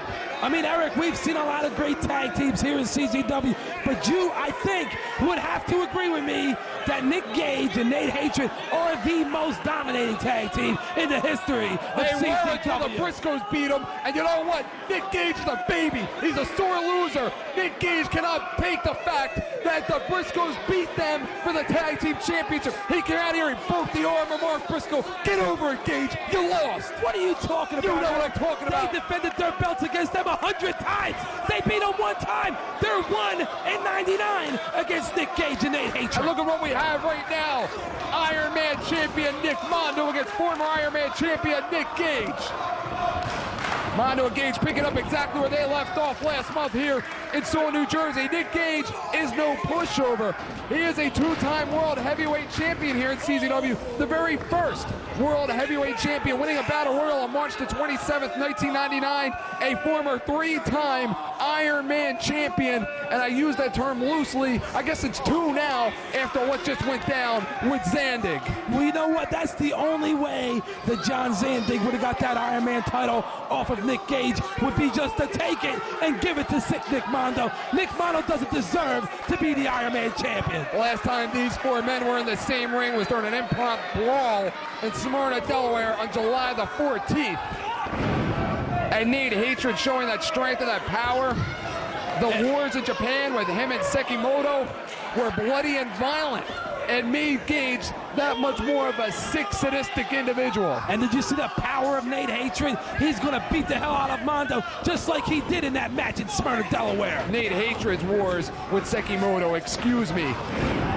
Nick Mondo at the Hurricanrana takeover. Mondo now with a Total World Head Scissor. And Nate Hatred sits out with the face buster. And Nate Hatred is like a man possessed in there. That's what I'm talking about, the power. Don't talk over me. Almost took the head off of Nick Mondo. Nate Hatred right now all over Nick Mondo. All of that flexibility in Nick Mondo's body will only do him good when Nate Hatred stretches him in half. Those big kicks to the head of Nick Mondo. He ain't looking like your Iron Man champion now, is he, Gargiulo? Well, you know something, Nick Mondo is a true Iron Man champion, winning the belt in Iron Man fashion, defeating the wife beater Madman Pondo, but Nate Hatred right now making short work of the Iron Man champion. You know, it's people like you and John Zandig that hurt the credibility of CZW. And a 2 count there by Nate Hatred. Referee Rob Hartog looks like he wants to do his job tonight. Nate Hatred right now all over Nick Mondo. And John House, how surprising is it that these four decided to stay in the ring? And a German suplex, belly to back. Are you kidding me, Nate Hatred? If John Zandig was smart, he would keep this match inside the ring. He don't want to get outside with Nate Hatred and hardcore Nick Gage. And Nick and Nate, they're not about victories. They're not about belts here in CZW. At least that's what they say. When you take one away from them, they go absolutely ballistic. They're about hurting their opponents. Nick Gage earned that Iron Man title. And who is John Zandig just to take it off of him and give it to his buddy Nick Mondo? The hatred that these four men have for each other is beyond description.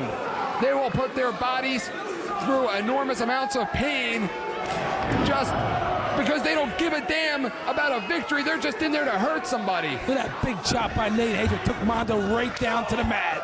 How about that chop by Nick Mondo? And another. You notice how he's got to use 2 hands, Gargiulo. The discus chop of Nick Mondo. Mondo, of course, a former tag team champion and Iron Man champion. And here comes the 4-time CZW World Heavyweight Champion, and he just took Gage off his feet. You notice how John Zandig... Let me finish my sentence. Notice how John Zandig came into the match when Nate Hatred and Nick Gage were both down. He won't want to face him standing up, man to man. When did you ever think in your wildest dreams that Zandig would come off the top? He left his feet! He left his feet! Who would have thought it was Zandig before Mondo that would leave their feet in this one? And look at Mondo in the ring. Mondo's setting up right now. Oh man, this isn't good, Eric. Mondo right now, it's the era Swanton. Why doesn't Rob Hartog do something? Why don't you do something? Big shot. And right now, Nick, Mondo, and Zandig, the big deal's in complete control of their arch rivals, the Hate Club. Chair to the back. And you know what, John House? This is a war just like they said it was going to be. And Zandig just suplexed Nick Gage into the chairs on the outside. Big right hand by Nick Mondo. And they're coming our way here. Nick Gage and Zandig right in front of us here. Zandig taking up some of that water and spitting it right in the face of Nick Gage. Look at John Zandig. He makes me sick, Eric. He took my water. Just made me spit all over you. And they hit the table here. This match is just completely broken down. It's totally out of control, and it doesn't surprise me. Rob Hartog never gains control of his matches. Any semblance of order that was had in this match is out the window now. Nate, bam! Power bomb into the chairs. You hear that, John House? Your fans are over here. I love my fans, Eric Gargiulo. They think you suck. And look at Nate Hatred dismantling Nick Mondo on the outside. And right now, Zandig and Nick Gage over in the concession area of Sewell Champ Soccer Arena. Nick Mondo with a high backdrop on the chairs, only a few feet in front of us. Zandig now bringing Nick Gage back towards the ring once again. And John House, how can any referee or official control these four? Man, look at Nick Mondo just wail away on Nate Hatred. As he should. And Nick Gage turning the tide right now. Bam! Nate Hatred just trying to break the back of sick Nick Mondo. And Nate Hatred and Nick Gage in complete control. The Hate Club are rolling CZW once again. I am not surprised at all the way this match has turned out thus far. And Nick Gage now going after the new Iron Man champion, Nick Mondo, with a chair to the back. Nick Mondo never earned that Iron Man title. John Zandig stole it from Nick Gage and handed it to sick Nick Mondo. You ever listen what to are you this song? talking about? Were you here last month, or was it your sick twin that I got stuck next to? And Nate Hatred now all over the boss, Zandig. And you know Lobo really came up short tonight by not even showing up. There goes your ultra-violent icon, Eric. And Nick Gage, a full head of steam, taking the face off of the boss, Zandig. Helpless in the corner with the Hate Club. A very bad place to be, I might add. Of course, Gage and Hatred in complete control. Mondo, they don't even know he's there. Oh! Drop kick off the top. Hartog down for the count. I think those four just arranged the furniture in Champs. You know, Nick Mondo was on that top rope for a long time. If Rob Hartog would have did his job and implement that 5 count, that would never have happened. This is what it's all about, John House. Hatred, volatility, about enemies, about settling the score like 4 men in the center of the ring here in CZW. Mondo Sledge! Oh! Mondo Sledge! Look at your boss, Eric. Look at John He's Zandig. your boss, too. Mondo's going to pick up where he left off last month by pinning Nick Gage. It was only a 2 count, Gargiulo. He has never, ever pinned hardcore Nick Gage. Pinned him last month. Nick Mondo, of course, briefly studied French Savate, yoga, and kickboxing for flexibility and coordination with the kicks. Isn't that Brazilian martial arts? And a flapjack by the Hate Club. You know why they're the Hate Club? Because they don't like anybody. They don't even like you, John House. There goes your Iron Man champion, Eric. Your Iron Man champion, too. You work here. Right now, Nick Gage covering Nick Mondo. No, right now it doesn't look good for John Zandig and sick Nick Mondo, the so-called big deals. The key to this match, baby, Nick Gage's emotions. Can he keep his emotions in check? He's a very volatile individual. If not, the match could be in the favor of the big deals as he holds up Nick Mondo for it's got to be a lifetime for that young man. Are you kidding me? If Nick Gage loses it, it's over for the big deals. Nick Gage and Nate Hatred. Imagine all the press that Nate Hatred was reading while he was in Japan about Nick Gage being an Iron Man champion, Nick Gage doing this and that, and Lobo running the company, and he returns back to CZW exactly where he left off. And next you're going to be saying there's professional jealousy amongst Nick Gage and Nate Hatred, Eric Gargiulo. It's not that they don't like each other, they just don't like anybody, John House. This is the beginning of the end for Nick Mondo. I told you! We've seen him do this many times before, and so has Nick Mondo. There you go, that Yoga and Samadhi coming into play. Yeah, he never made the tag. Good call by Rob Hartog. Zandig keeping his composure right now, excuse me. Zandig, of course, had not exactly the most successful tour of Big Japan, losing that deathmatch championship to Matsunaga when Jun Kasai, his partner, his buddy over there, turned his back on Zandig. I'm not sure I heard you correctly, Eric. Did you say he lost the Big Japan Deathmatch Championship? I don't need to repeat myself. Nate Hatred covering the Iron Man champion, Nick Very Mondo. slow count there by Rob Hartog. Nate Hatred right now picking up Nick Mondo. Looks like he's going to nail that power bomb. Nate Hatred, Nick Mondo lands on his feet. And here comes the boss. What a shot to the head. What another. And another. And another. Has Nate Hatred in position. Lost his balance with Nate Hatred. Nate Hatred's about 300 plus pounds. Look at the strength of Zandig. Spinning around. Drops him in a power. No! What a show of strength. Oh, man. I can't believe this, Eric. Nick Mondo on the floor, taking shots at Nick Gage. Zandig making his way, looking to maybe get a table.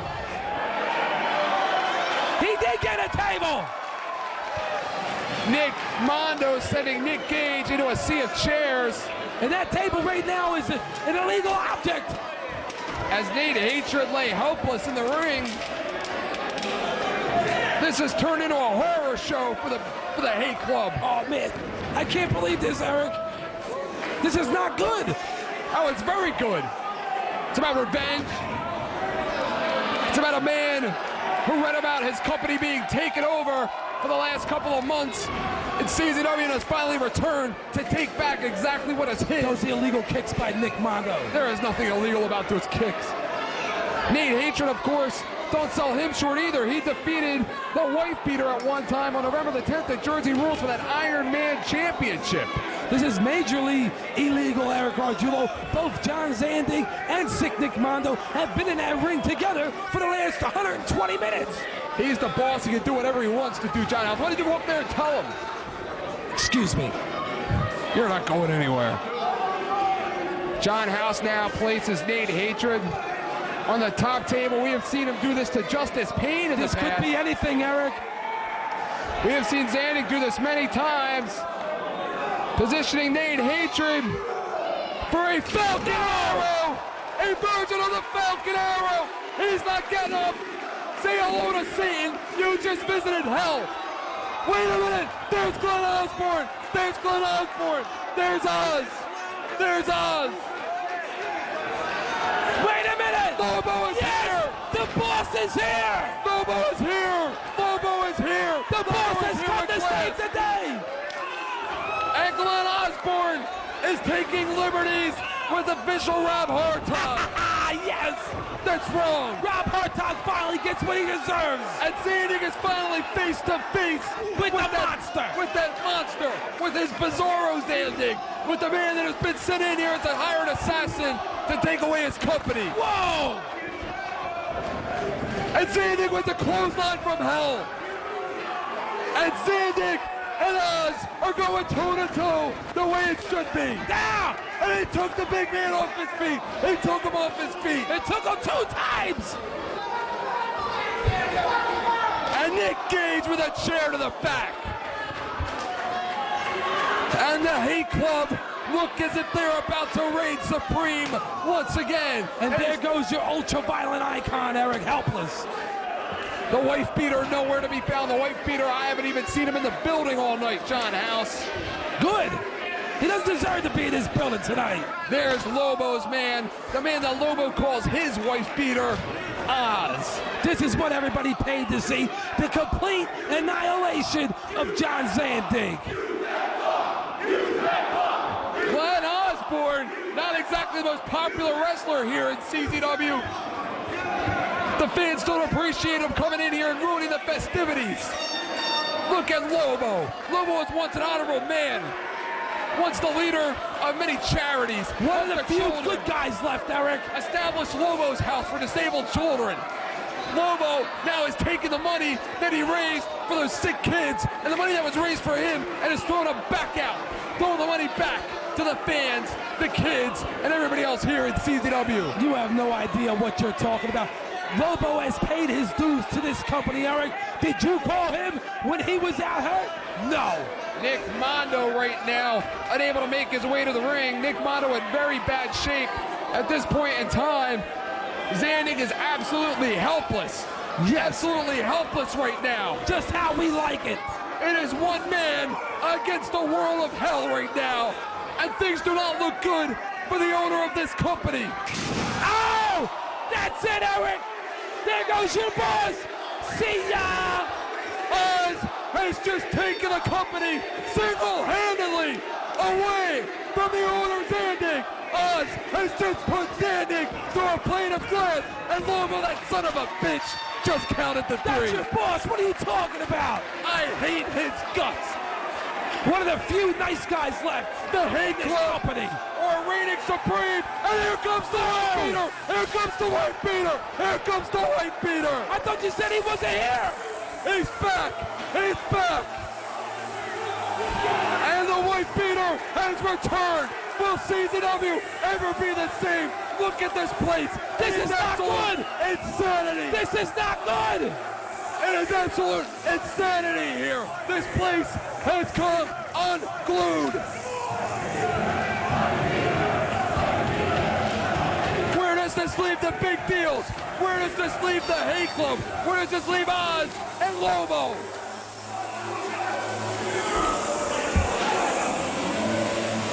And the white beater, who had just returned home from Japan himself, coming in here practically saving the boss from a murder.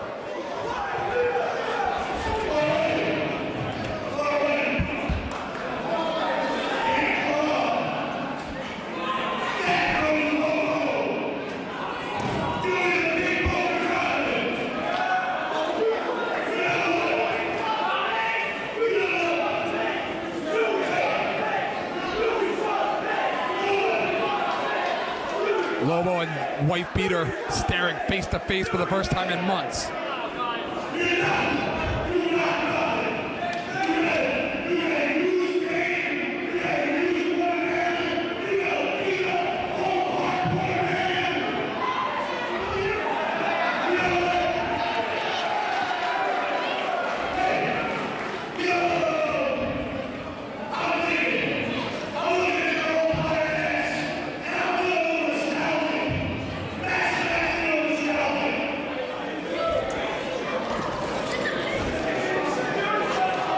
Look at the back of Zandig.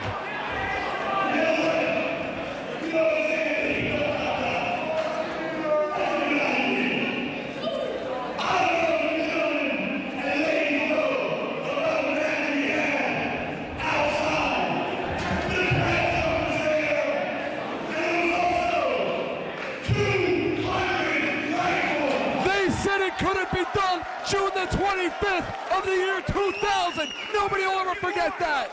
What's he getting at, Eric?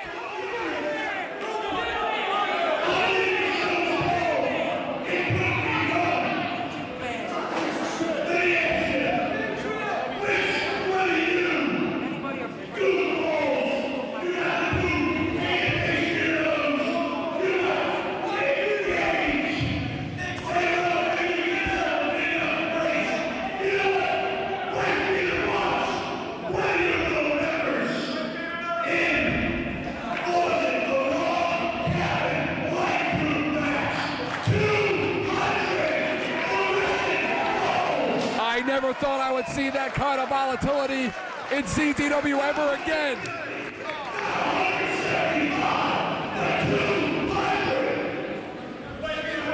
Have you ever seen Smack this upset, this irate?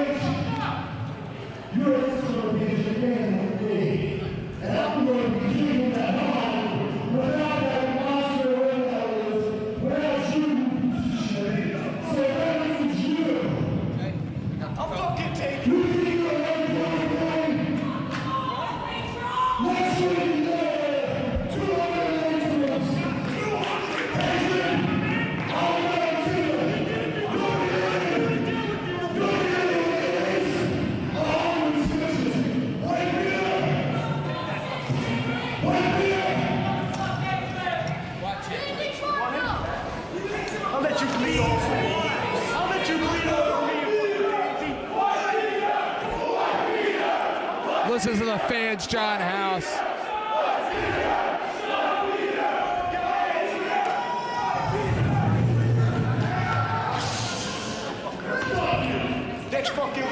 He's gonna kill him. You know what? If you remember, it was Nate Hatred that took the Iron Man title from the wife beater.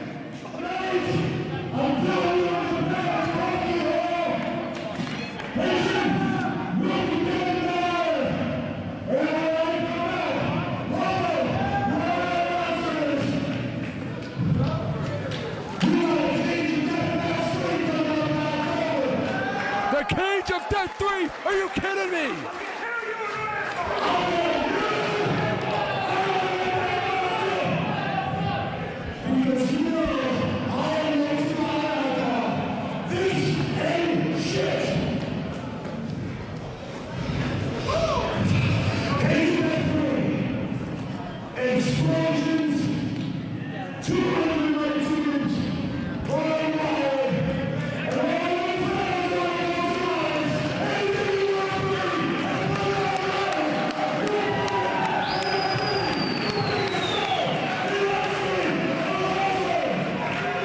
You know what, John House? Max Smack can come out here and try and convince the fans that the new Hate Club have nothing. He can try and convince the boys in the back that the Hate Club have nothing. But can he convince himself and the rest of the big deals that the Hate Club have nothing?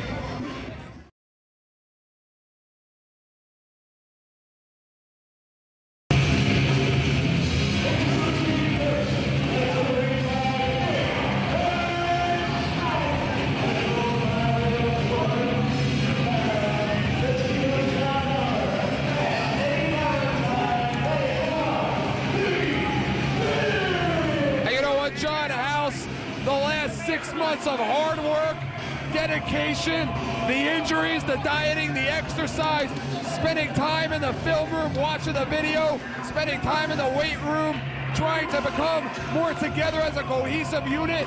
It all comes together right now as VD they earned this title shot, John House. How much more do you think, how much harder did they train for this, knowing that they had to earn this title shot? And what a shame it's gonna be spending 6 months of working out for a match that you're gonna lose here tonight. You said the same thing about them last month, and they won the tournament. VD last month with consecutive victories over the Softcore Connection and Jay Briscoe and Ruckus in an absolute classic. Here they are, Eric. Yeah. The greatest CZW Tag Team Champions of all time, and you know it.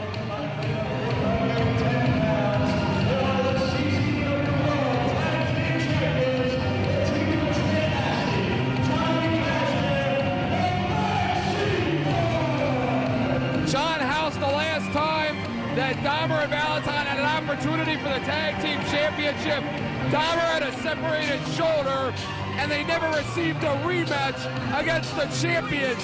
Tonight, they can go in there with the Backseat Boys. It may take them 5-6 months to receive another match. With all the competition we have here in the tag team division, there are others waiting in line that will jump ahead of BD should they not become successful. You're absolutely right. Tag team competition has never been hotter here at CZW, but you should only be entitled to one title shot. If you lose, back down to the bottom you go, Eric Gargiulo. And look at John Dahmer already putting the mouth to Johnny Kashmere. John Dahmer has the honor of being the shortest reigning CZW World Tag Team Champion, winning and losing the belts with Jose Rivera Jr. on the same night of February the 13th, 99. The Backseat Boys, two-time CZW World Tag Team Champions, defeating Russ Haas in a handicap match. That's right, a handicap match on June the 10th in Sewell, New Jersey, and then regaining those belts in an all-or-nothing match against Vince Teo and Drew Kasai on August the 19th in a match in which Acid received Kasai's CZW Junior Championship, and Kashmere had for about 2 weeks the Big Japan Junior Heavyweight Championship. You know, sometimes I know you have no idea what you're talking about. They defeated the Haas brothers, okay? And Johnny Kashmere was robbed of the Big Japan Junior Heavyweight title. I will give Kashmere credit where it is due. Kashmere is a 4-time CZW World Tag Team Champion. He has held the belts with more partners than anyone here in CZW. It all started back in February of 2000 as a Kashmerino, and now he has developed into a Backseat Boy. Now a man. Trent Acid, of course, a 2-time junior heavyweight champion. Interesting note, John House, that Johnny Kashmere debuted in CZW in a tag match opposing Trent Acid on July the 19th of 1999. That was then. This is now. A lot has changed around Eric Gargiulo. You know the Backseat Boys are the best tag team in CZW, and they're going to prove it tonight against VD Valentine and John Dahmer. I'll give you another interesting fact, John House. Eddie Valentine debuted with the company at the Delaware Invasion back in January of this past year. His opponent in that match, as part of a 3-on-1, Trent Acid. Trent Acid took him to school that night. Eddie Valentine had a bad case of the flu. He had first night jitters. He was nervous trying out for a spot here in CZW, and he has not forgot about that loss to Trent Acid. You don't think, John House, when Trent Acid walks by Eddie Valentine in the locker room, he doesn't look at him and laugh and snicker knowing that he took him to school in their first match? You don't think that eats Valentine up alive? Let me tell you something. Eddie Valentine doesn't need you to come out here and make excuses for him as to why he lost to Trent Acid, Eric Gargiulo. And Eddie Valentine, going back to his roots, of course, Eddie Valentine, a linebacker at Reading Catholic High School, standout linebacker that is, playing football as a background in wrestling. Valentine and Dahmer, very athletic. Who cares about his background in football? This isn't football. This is CZW. This is professional wrestling. Anything goes. Trent Acid working back on the arm. And of course, you got to watch out for that palm strike of Eddie Valentine. It's like the battle of the strikes, the Yakuza kick against the palm strike. Who can nail it first? And what do you think is more devastating, Eric? The Yakuza kick or the palm strike? Did you see Z-Bar's head last month after he received the palm strike? I don't know, why don't you ask Kashmere? He's been on the receiving never look end. at Z-Bar's head. Why don't you ask Kashmere? He's been on the receiving end of several Yakuza kicks from Trent over the last couple of months. Why don't you get in there and ask Kashmere? I have nothing to say Tough to him. guy. It makes me sick. How about Max? Let's not forget about him. The manager of champions managed the wife beater and Justice Payne to the CZW Tag Team Championship. And of course, Eddie Valentine and John Dahmer have the power advantage in this one. But there, the athleticism and speed goes with the Backseat Boys, but maybe not. That was almost a major catastrophe here tonight at Champs Arena if Eddie Valentine would have pinned Trent Acid. Of course, Eddie Valentine going for maybe a power bomb, a pile driver. BD are most dangerous when they control the pace of the match. Methodical, stiff, and technical.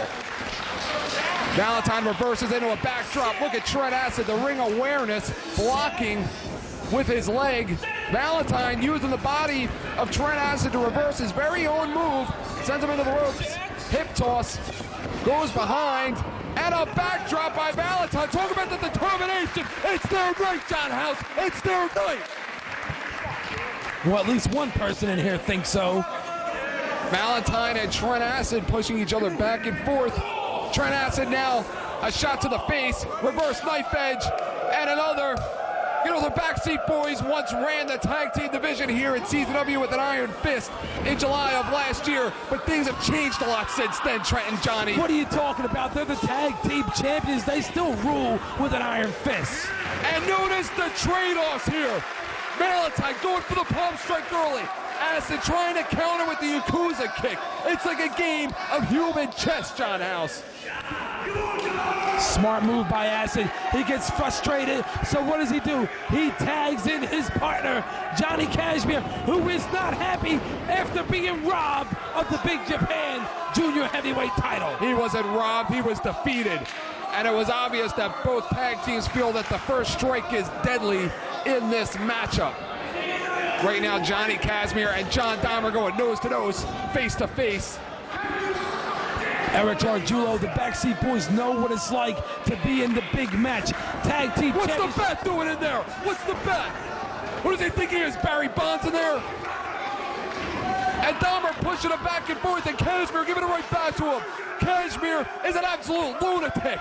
Kashmere ain't gonna take any crap from John Dahmer. And John Dahmer, double leg takedown, going right to work. This is like they do it in the dojo, John House. Kashmere's about to be stretched. I don't think these two are doing business anymore, John House. I think Johnny Kashmere's lost his mind. The one thing Kashmere doesn't want to do is try to mat wrestle John Dahmer. And a bat to the back. That sicko, that lunatic, that cheater. What the hell is going on here? Can somebody explain that to me? Unbreakable my ass. Oh, come on, Eric. What are you talking about? You know what I'm talking about. Absolutely ridiculous. Eddie Valentine now in the ring. A palm strike and a block. And a Yakuza kick. He just Yakuza kicked the palm of Eddie Valentine. How brilliant by Trent Acid. Johnny Kashmere didn't need the bat. You see him hand it back to referee Brian Logan. Did you see the Yakuza kick of Trent Acid? Yakuza kicking the hand of Eddie Valentine. Smart move by the Backseat Boys. You take out the equalizer of Fast Eddie Valentine when you take away the palm strike. It's almost like the last time that Valentine and Dahmer had a tag team title shot in which Gage and Hatred took out Dahmer's shoulder, taking away the power of the team. Taking away the spine buster and the exploder. Absolutely. Johnny Kashmere taking John Dahmer's face into the fence. Trent Acid doing the same thing to Eddie Valentine. And I got news for you, Eric. VD does not want to take the match outside to the ring where the Backseat Boys are very strong, I might add. The Backseat Boys have turned into nothing more than a bunch of sluts for Justice Pain over the last couple of months here at CZW, if you ask me. You know, it was about 2 months ago when you were talking about how Johnny Kashmere is, and Johnny Kashmere that, and how great he is, and why doesn't the boss give him a chance? And now look at you. You're a hypocrite, and you're a biased disappointing announcer. How do you think his family feels watching him every week on fake YouTube? You remind me of John Sandig. You remind me of a moron. And he hits the baseball bat. Johnny Kashmere, oh yeah, big smile on the face. Look at that smile. Would you buy a used car from that man? And Eric Gargiulo, the Backseat Boys are in total control of VD. Listen to the crowd. What do they know? They must have seen the video. And right now, the Backseat Boys all over the challengers. I'm sure the Backseat Boys heard about what went down here in CZW last month while they were away in Japan. You know, it was convenient on Trent Acid wasn't here when Johnny Kashmere and Justice Pain defeated the Briscoe brothers for the tag belts. Johnny Kashmere has lost his mind. And Johnny Kashmere off the top of that fence. He's lost it. Say it, Eric. Go, Johnny, go. Go to hell. That's where he should go. This is an easy match for the Backseat Boys. Oh, yeah. Real easy. How many tag team championship matches has VD been in? Two? The Backseat Boys are always in tag team championship matches. The Backseat Boys have only won the belts on August the 19th. They have held those belts for less than a month, John House. Come on, Eric. And no, you never give credit where credit is due. Unless it's John Zandig, of course. You brown noser. As easy as Johnny Cashmere won those belts, and he only won them because he swerved the Briscoes. He went over to Japan and lost them. You know, you make me sick. Almost as sick as John Zandig makes me. You didn't say that to him when he was out here. Oh, I said it right to his face. Yeah, I'm sure. And Johnny Cashmere seems to have picked John Dahmer as his target in this matchup. Trent Acid taking care of Eddie Valentine. And he chops Eddie Valentine once again. I think after this beating, Eric, VD won't be asking for any more tag team title shots. At least if the Backseat Boys have the belts. And how about the courage of VD, the confidence? Remember last month here, Ruckus and Jay Briscoe, they beat them, of course, with interference from the Rocchies, yet they continued the matchup anyway, in which VD scored the victory. Trent Acid now with a chair. It makes me sick. You make me sick. You make us all sick. Makes me want to vomit. Well, Eric Gargiulo, whether you like it or not, the Backseat Boys are in total control of this championship match. Look who's behind Johnny Cashmere.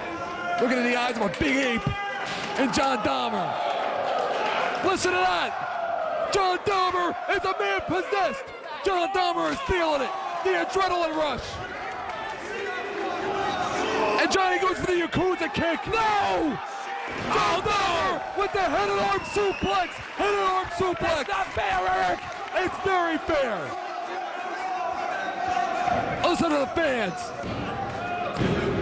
Oh, he isn't going to pin him like that. Very nonchalant cover there by John Dahmer. Right when they had a chance to take the titles, John Dahmer wants to get cocky, and he paid for it. What is the condition of Eddie Valentine's hand after being Yakuza'd by Trent Acid? Yakuza kicked, and being beat on. And John Dahmer and Eddie Valentine picking up as a cohesive unit. If anybody has an advantage in this match, it is VD because they have been teaming together longer, most recently here in CZW, than the Backseats. There's your agility. There's your agility. Look at that. Look at that. Tell me that's not a man that is hungry for the CZW Tag Team title. Don't get all excited out here, Gargiulo. It was only a 2 count. Eddie Valentine now picking up Johnny Cashmere. Shot to the back. Shot to the head. And another. Johnny with a boot to the midsection. Johnny and Eddie Valentine trading fisticuffs right now. Close fist by Eddie Valentine. Illegal. It's a fight. It is an absolute fight for the tag team gold. Eddie with a drop kick to the midsection. Notice once again, John House, that BD are controlling the pace. That is the key to them winning the Tag Team Championship tonight. I'm talking about 2 guys who would appreciate the Tag Team Championship in VD. You know, one thing is for sure, VD has made more tags than the Backseat Boys, and that is why they have the upper hand at this time in this match. Talk about kicks, you know, Trent and Johnny want to bring in those fancy Yakuza kicks. I think fast Eddie Valentine has a few kicks of his own. Only a 2 count there. Calm down, Eric. It's not about being calmed down. It's about the anticipation, the excitement in the air for a World Tag Team Championship match. The last time we saw one here was July the 28th, in which Cashmere Justice Payne swerved the Briscoes. Yeah, it looks like somebody was just swerved again. Are you kidding me? Beautiful move by Johnny Cashmere. Go to hell. And take the bat with you, you freak. That's how they do it, Eric. The Backseat Boys outsmart every one of their opponents, and that's why they're the CZW Tag Team Champions. There is nothing smart about outsmarting a stupid referee, because the referee is obviously stupid for not noticing. And look at Trent Acid go right after the right hand of Eddie Valentine to take away that lethal palm strike. A very strategic move. Smart move. By Trent Acid. And what a kick. And a roundhouse forearm. Almost like a roaring elbow. Winding up. And a big clothesline. A big clothesline. Who's in control now, Eric? Who's in control? Take away the full moonsault and the fancy dancing by Trent Acid, and he is all business. Look at John Dahmer. He knew Eddie Valentine wasn't getting up out of that. And Trent Acid choking out blatantly.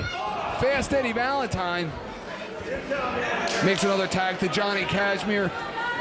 Do you realize, John House, that this is the first time in over a year in which the Backseat Boys have teamed together here at CZW, stealing a page out of the move of BD, a hard attack, spins back, nice! 2 kicks to the face, 2 feet to the face. I think Valentine has a footprint from Trent Acid on each cheek. I think Eddie Valentine is in some serious trouble right now. He has got to get over there and tag in John Dahmer. Of course, the last time we saw the Backseat Boys together was as part of a 6-man, but this is the first time that we have seen Trent and Johnny together as a unit in over a year. They are tag team perfectionists, Eric Arjulo. But Eddie Valentine right now, and they like to call that the T gimmick. The T gimmick. I don't know why. I don't make up these names, but that's what they call it. And it's over. And the thing about Acid and Kashmere is they have been teaming together so long that they know more moves than Valentine and Dahmer have forgotten as a unit. John Dahmer had no business being in the ring just a few seconds ago. Trent now goes to work in the arm. Again, holding onto that palm. Look at the quickness of Trent Acid. Are you kidding me, Trent Acid? Somebody clock him. I think he just broke the speed barrier. And that's the experience of the Backseat Boys. Work on one body part and stay on it, and that's exactly what they're doing here to Fast Eddie Valentine. And look at him bending back the fingers. Look at the vicious side of Trent Acid. Almost like a cross arm breaker here. A Guji Utami almost by Trent Acid. If I mispronounced it, big deal. You know what the move is.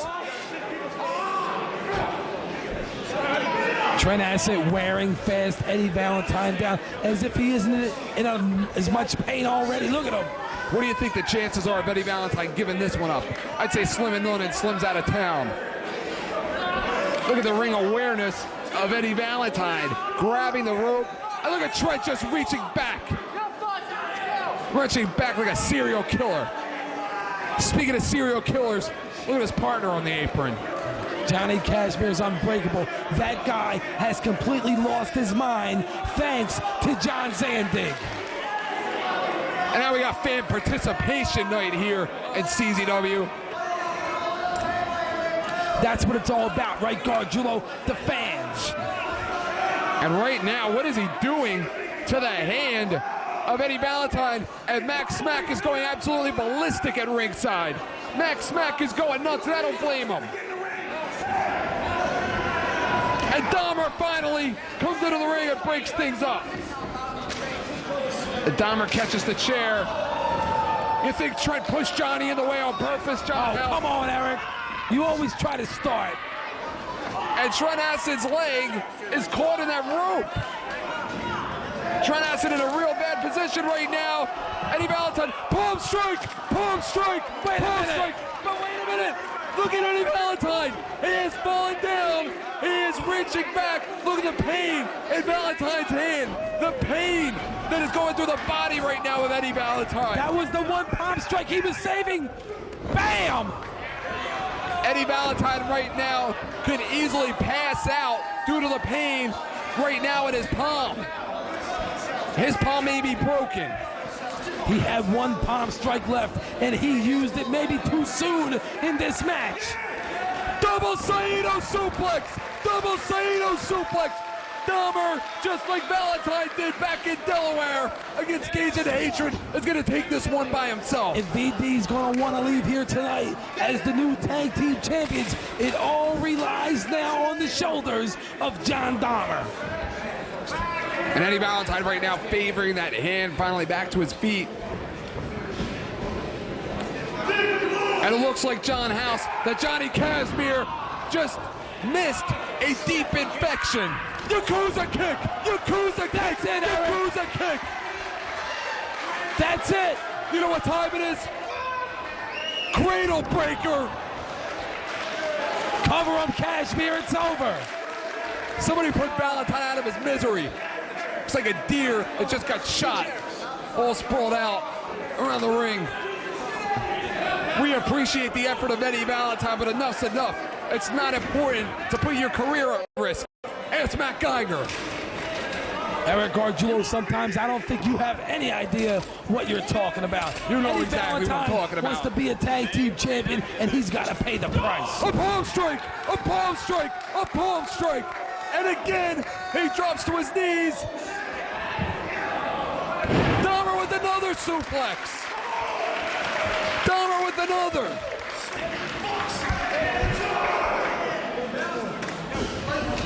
And Eddie Valentine, how much more does he have left after nailing the back seats with 2 palm strikes?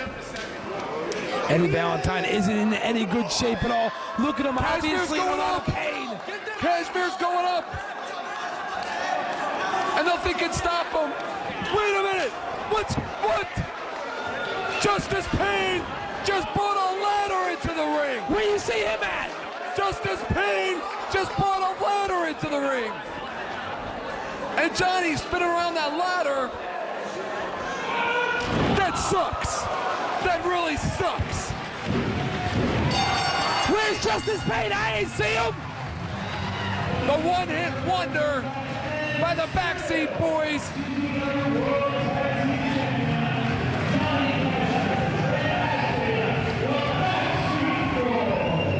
Acid nailing, his acid drop, acid bomb, excuse me.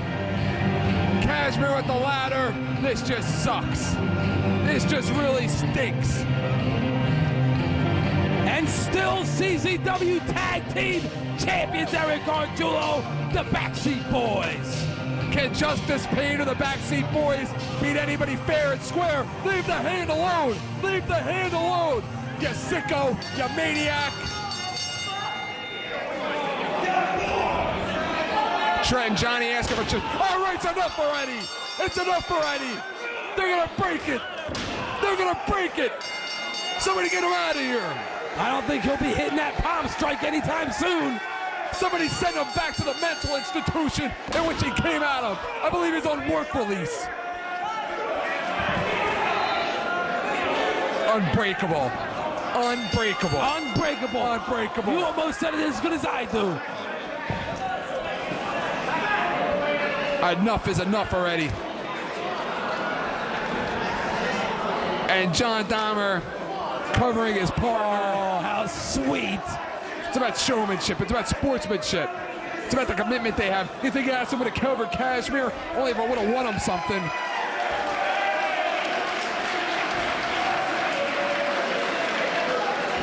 Makes me sick.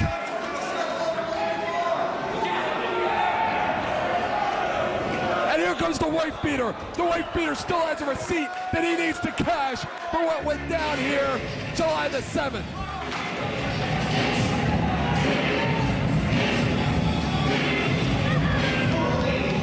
Remember what happened here July the 7th when Johnny Kashmir and Trent Acid cost the white beater his opportunity at the World Championship? What are you talking about? Remember that? Jesus. I don't remember that ever.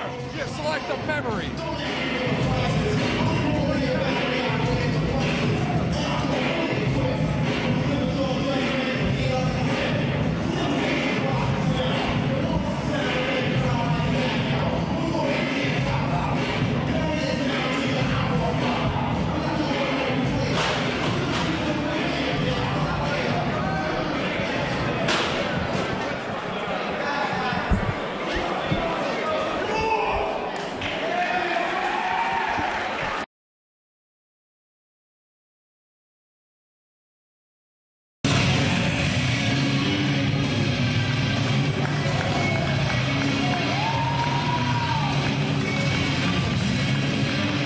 John House coming to the ring right now is tonight's challenger for the CZW World Heavyweight Championship, and his name just happens to be Jay Briscoe.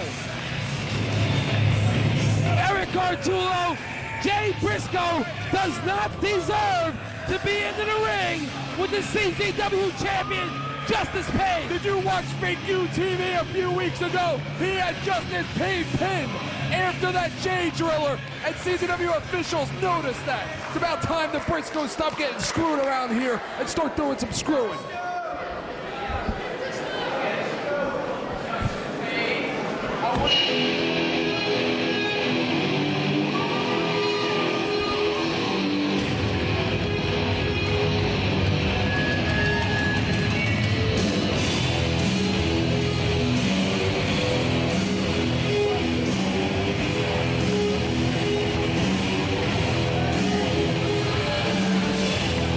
The champ, John House. Here comes the champ. And Eric Gargiulo, Champs Arena is sold out. Standing room only to witness the return of the greatest CZW champion of all time. John House, every fan that came into the building tonight and sold this arena out came here to see this World Championship match, among others. But to see this World Championship match between two young lions, two gladiators, battling it out for respect, dignity, and the integrity of the CZW World Championship. And the champion looks jacked. And just think about this, what a catastrophe it would be if Jay Briscoe upsetted the champ. Heavyweight Championship. Introducing first to my right, from Delaware, 195 pounds, Jay Briscoe. No one's cheering, Eric. And to my left, the champion from Yonkers, New York, weighing at 206 pounds, the CZW World Heavyweight Champion, Listen to that ovation, Eric Gargiulo. We're supposed to be an unbiased announcer. Tremendous ovation for our world champion. John House, the tail of the tape on this one, if you'll allow me, is very simple. Justice Payne is 2-0 on Jay Briscoe. The first victory came on March the 10th in Smyrna, Delaware, as Justice Payne teamed with Nick Burke to defeat the Briscoes. The second one came July the 28th.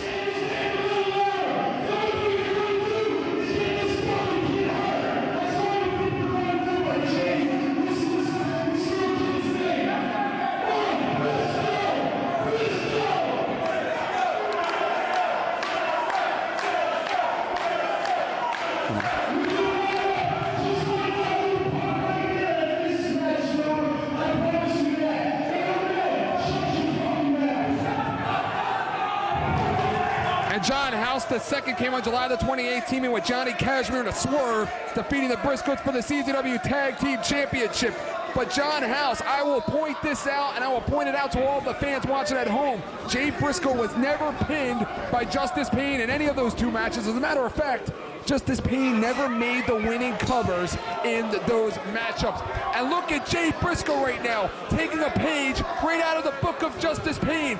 Justice Payne likes to set the pace in his matchups, likes to get into the head of his challengers, but it looks like Jay Briscoe is taking a page out of the champ's book and bringing it right to him. I mean, Eric Gargiulo, listen to yourself. You mean to tell me you do not want Jay Briscoe to win this match? Of course you do. You're a very biased announcer, and you will be dealt with when Lobo makes his way back out here. And the mind games right now being played by Jay Briscoe. Again, Justice Payne 2-0 in those matchups. But if you want to look for a saving grace, a reason to cheer, a reason to believe in Jay Briscoe, John House. Justice Payne has only been in the United States for a matter of days. He still has jet lag. At this point in time, about a week ago, he would have been asleep. How much does the champion have left? And John House, let's not forget about July the 28th, in which Jay Briscoe nailed a J Driller on the World Heavyweight Champion and had him pinned. Unfortunately for him, the referee made the wrong count. Maestro Cradle by Jay Briscoe and a kick out by the champ. Eric, I think you're the only one that saw that J Driller, but Justice Payne wants nothing more than to hurt Jay Briscoe like Nick Gage hurt Mark Briscoe just a few weeks ago. And it looks like somebody's plan is not going as he had thought. The champ has completely lost it. He is completely frustrated at this point in time. Justice Payne, of course, debuting with the company here at CZW on opening night, the very first show, February the 13th of '99, a two-time world champion, a former CZW junior champion, a former Iron Man champion, a two-time former World Tag Team champion, the only man to hold the tag belts by himself. But you know what, John House, a lot of people have a lot of jobs on resumes, and all it means is that they weren't successful at any of them. And Justice Payne right now, absolutely vicious on the assault of Jay Briscoe. You know why Justice Payne's so irate to have to be in there with Jay Briscoe? Justice Payne has paid his dues. He's paid the price to John Zandig, and Jay Briscoe gets handed a title shot on a silver platter. He never earned it. Jay Briscoe, a wrestling prodigy here in CZW on the receiving end of a clothesline from the World Heavyweight Champion. A real big shot in there. Now he's biting him. Excuse me, Justice Payne. Sicko. He's a freak. He wants to completely rid the Briscoe brothers of CZW. And look at him tearing the face apart of Jay Briscoe. John House, just think about it. Jay Briscoe 1 year ago at this time was watching CZW at home on videos, training to be a professional wrestler. But right now he is in the ring challenging for the World Heavyweight Championship. What do you think is going through his mind? What's going through his mind is, am I going to make it out of this match alive? Justice Payne wants to tear me apart and put me on the shelf with my little brother Mark. And it's very common in professional wrestling for the young guys to be nipping at the old. Justice Payne is no old guy, but Jay Briscoe is definitely nipping. And a couple of reverse knife edge chops by the challenger, and he's taking it to the champion. He's got the champ rocking, Eric. Jay Briscoe all over the World Heavyweight Champion. Jay Briscoe shoots Justice Payne into the ropes. Big drop kick by the challenger, and the fans getting behind him. Big drop kick again, and another. And Justice Payne into the STF. That's it. He's got good positioning on him, Eric. He has him right in the middle of the ring. Remember, John House, once again, Justice Payne 2-0 on the Briscoes in tag team competition. But of course, Jay Briscoe never pinned by Justice Payne in any of those matches. And of course, Jay Briscoe had the champion pinned right here in this arena after the Jay Driller through the table. And it looks to me as if Jay Briscoe is bleeding out of the mouth. But look at that, he manages to get over to the ropes now. Justice Payne must break the hold.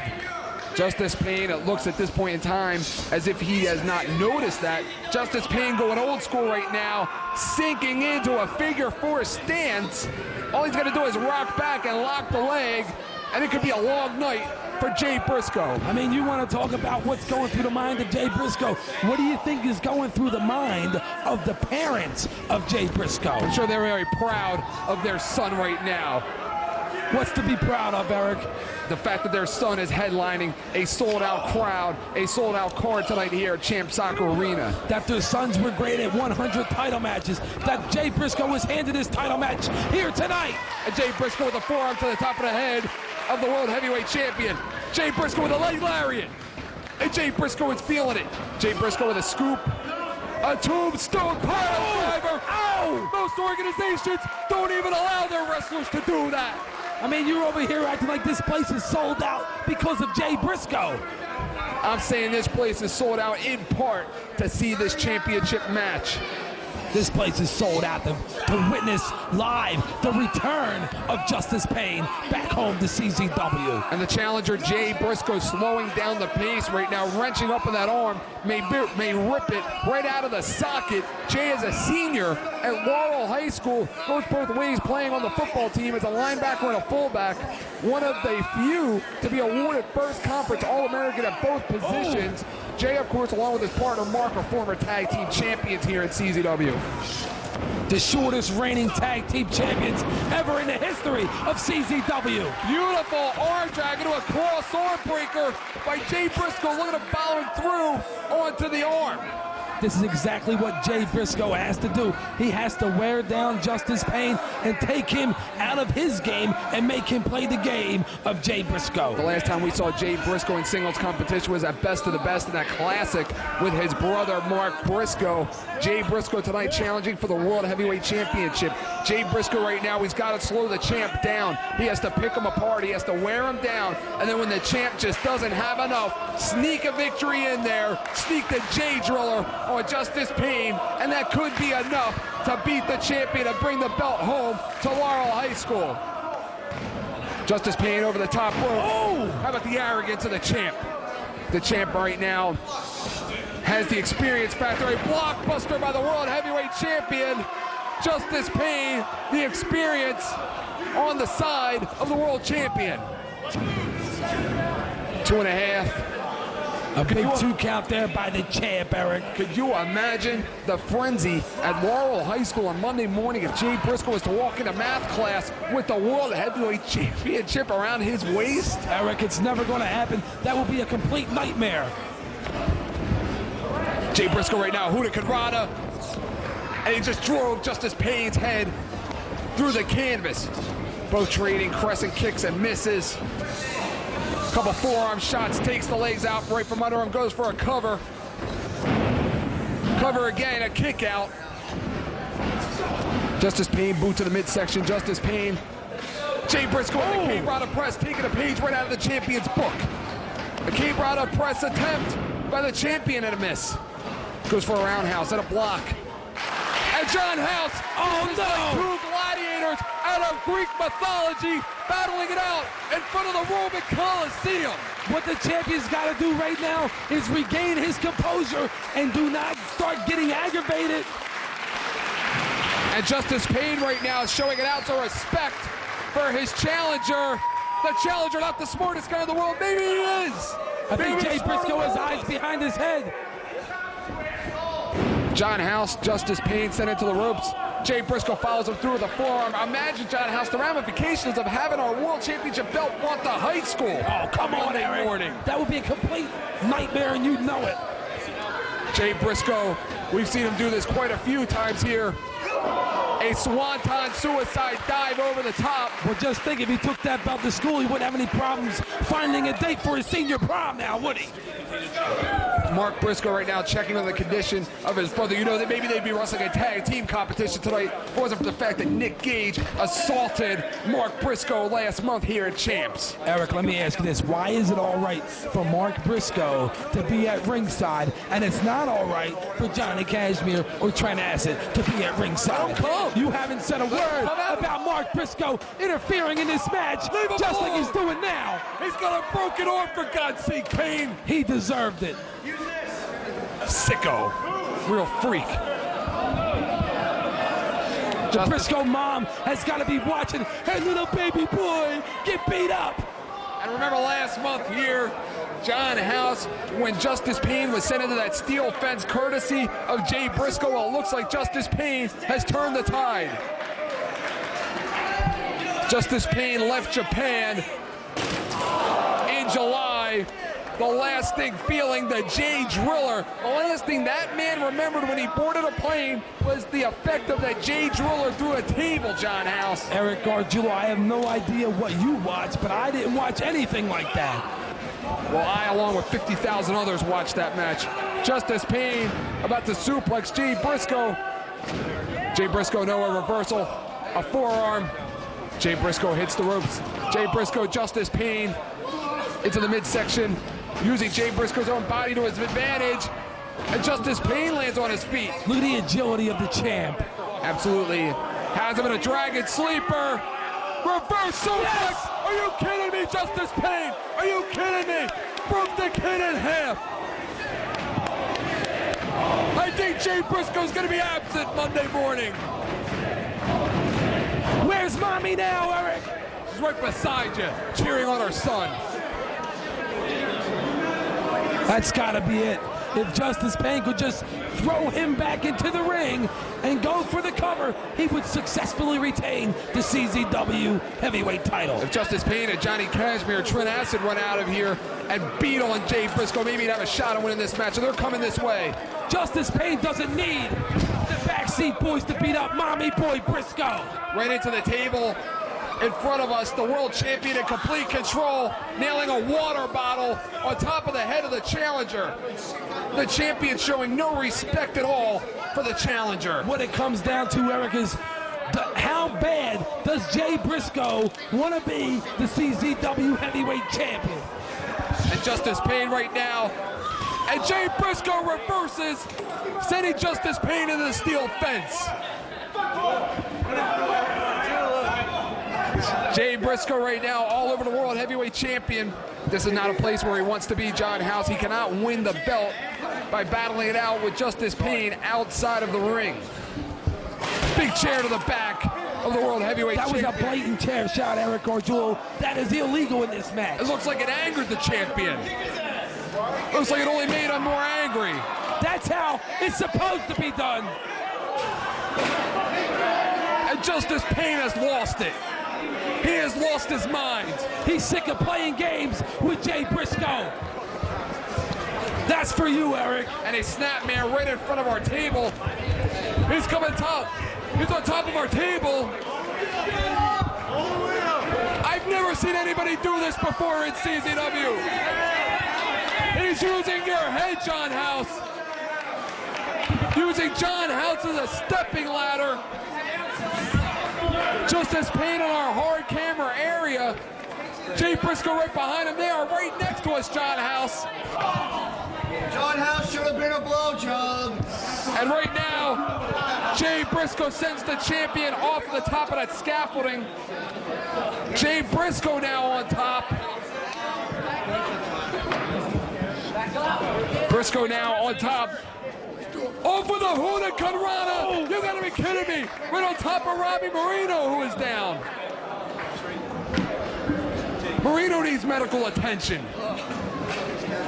The champion is down. The challenger is down. We even have our interviewer down.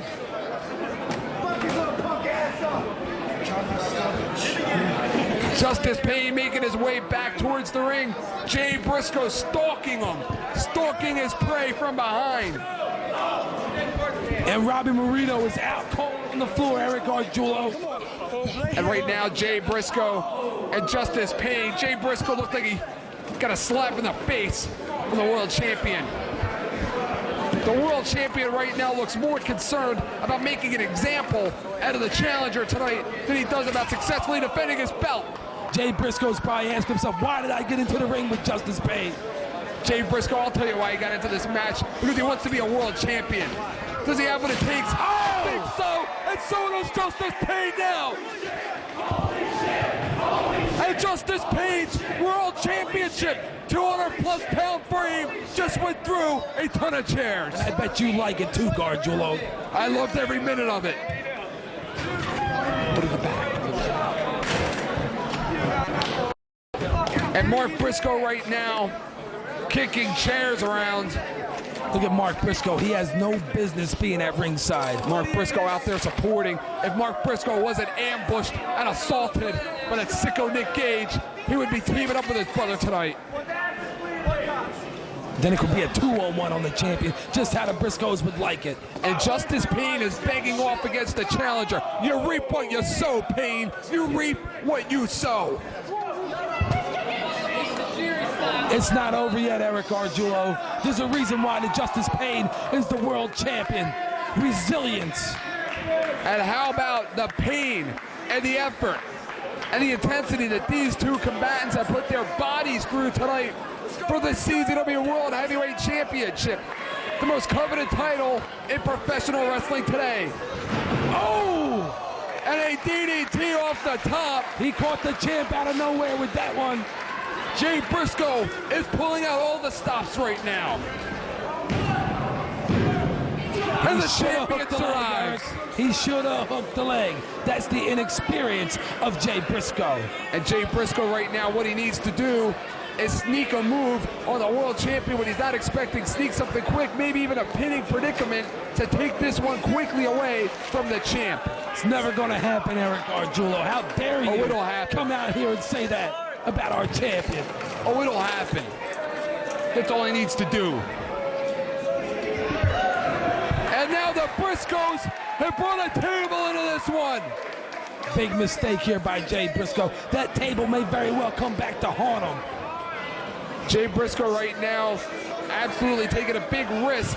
As you pointed out, does he need to take this risk when he has the world champion in a position where he could pin him right now? He might be setting up for that J drill you supposedly saw a few weeks ago. And I bet you would love to see it, wouldn't you? And the World Heavyweight Champion looks to have flown. Could you imagine Justice Pain, the World Champion, flying 14 hours back from Japan only to lose his belt less than a week later in a big roundhouse kick? That would be a nightmare, Eric. Double underhook DDT. Double underhook DDT.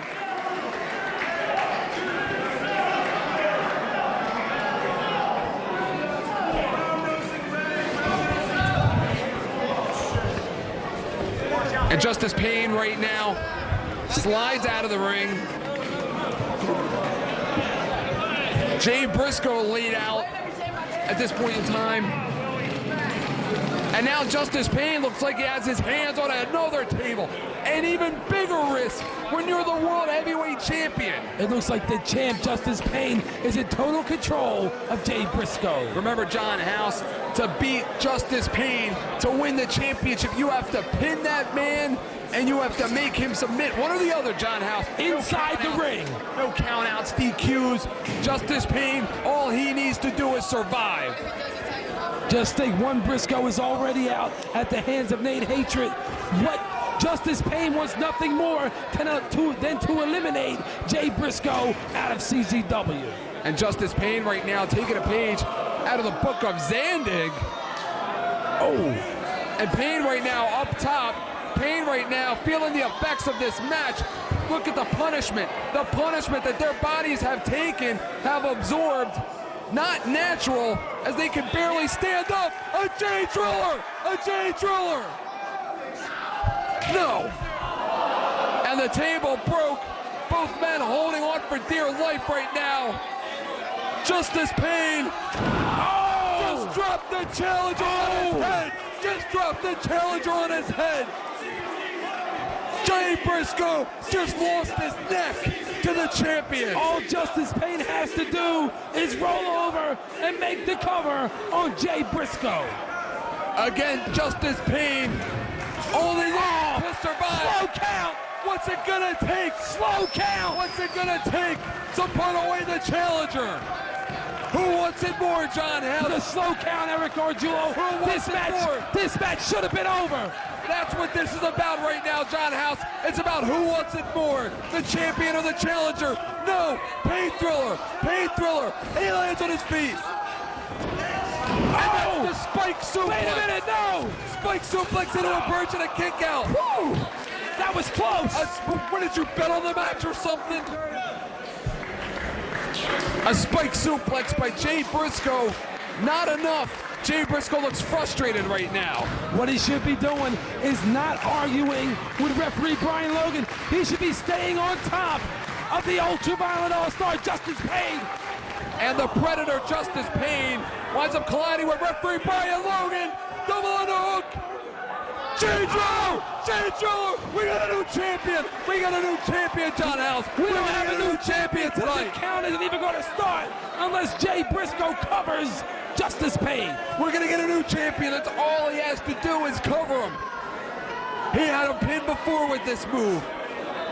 The inexperience of Jay Briscoe showing right now, as instead of paying attention to the fallen champion, he is concerned with using that table. Well, it looks to me as if he's more concerned with hurting Justice Pain than walking out of here with the CZW heavyweight title. And Jay Briscoe and Mark Briscoe have made this one personal. You know what, John House? Justice Pain took what was theirs, and that was the Tag Team Championship. You know what? It's time for payback. It is time for him to take back what is his, and that's a world title. What are you talking that about? World title is Justice Pain. Jay Briscoe hasn't done it on his own. His brother Mark was just out there interfering in the match. Jay Briscoe, Justice Pain with the reverse, and another. Jay Briscoe using the boot. And the inexperience factor comes into play. Oh! Jay Driller. Oh! Pain Thriller. Pain Thriller. That is it. And Justice Pain uses the Pain Thriller to defeat the challenger. The champion will see another day.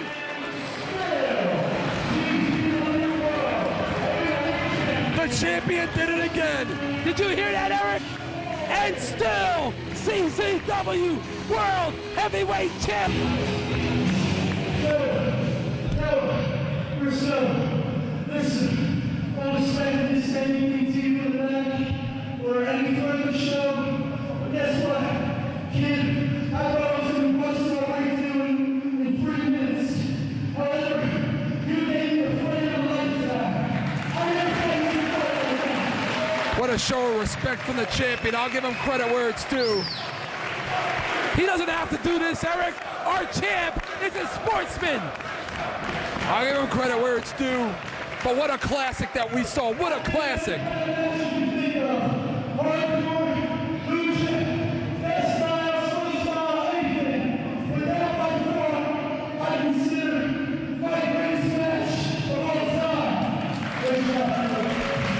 Unbelievable, John House. Talk about the young crop of talent that we have here at CZW, and that was just a showcase of that. Just this Page's greatest match. Eric Gargiulo, start talking about the sportsmanship of our champion.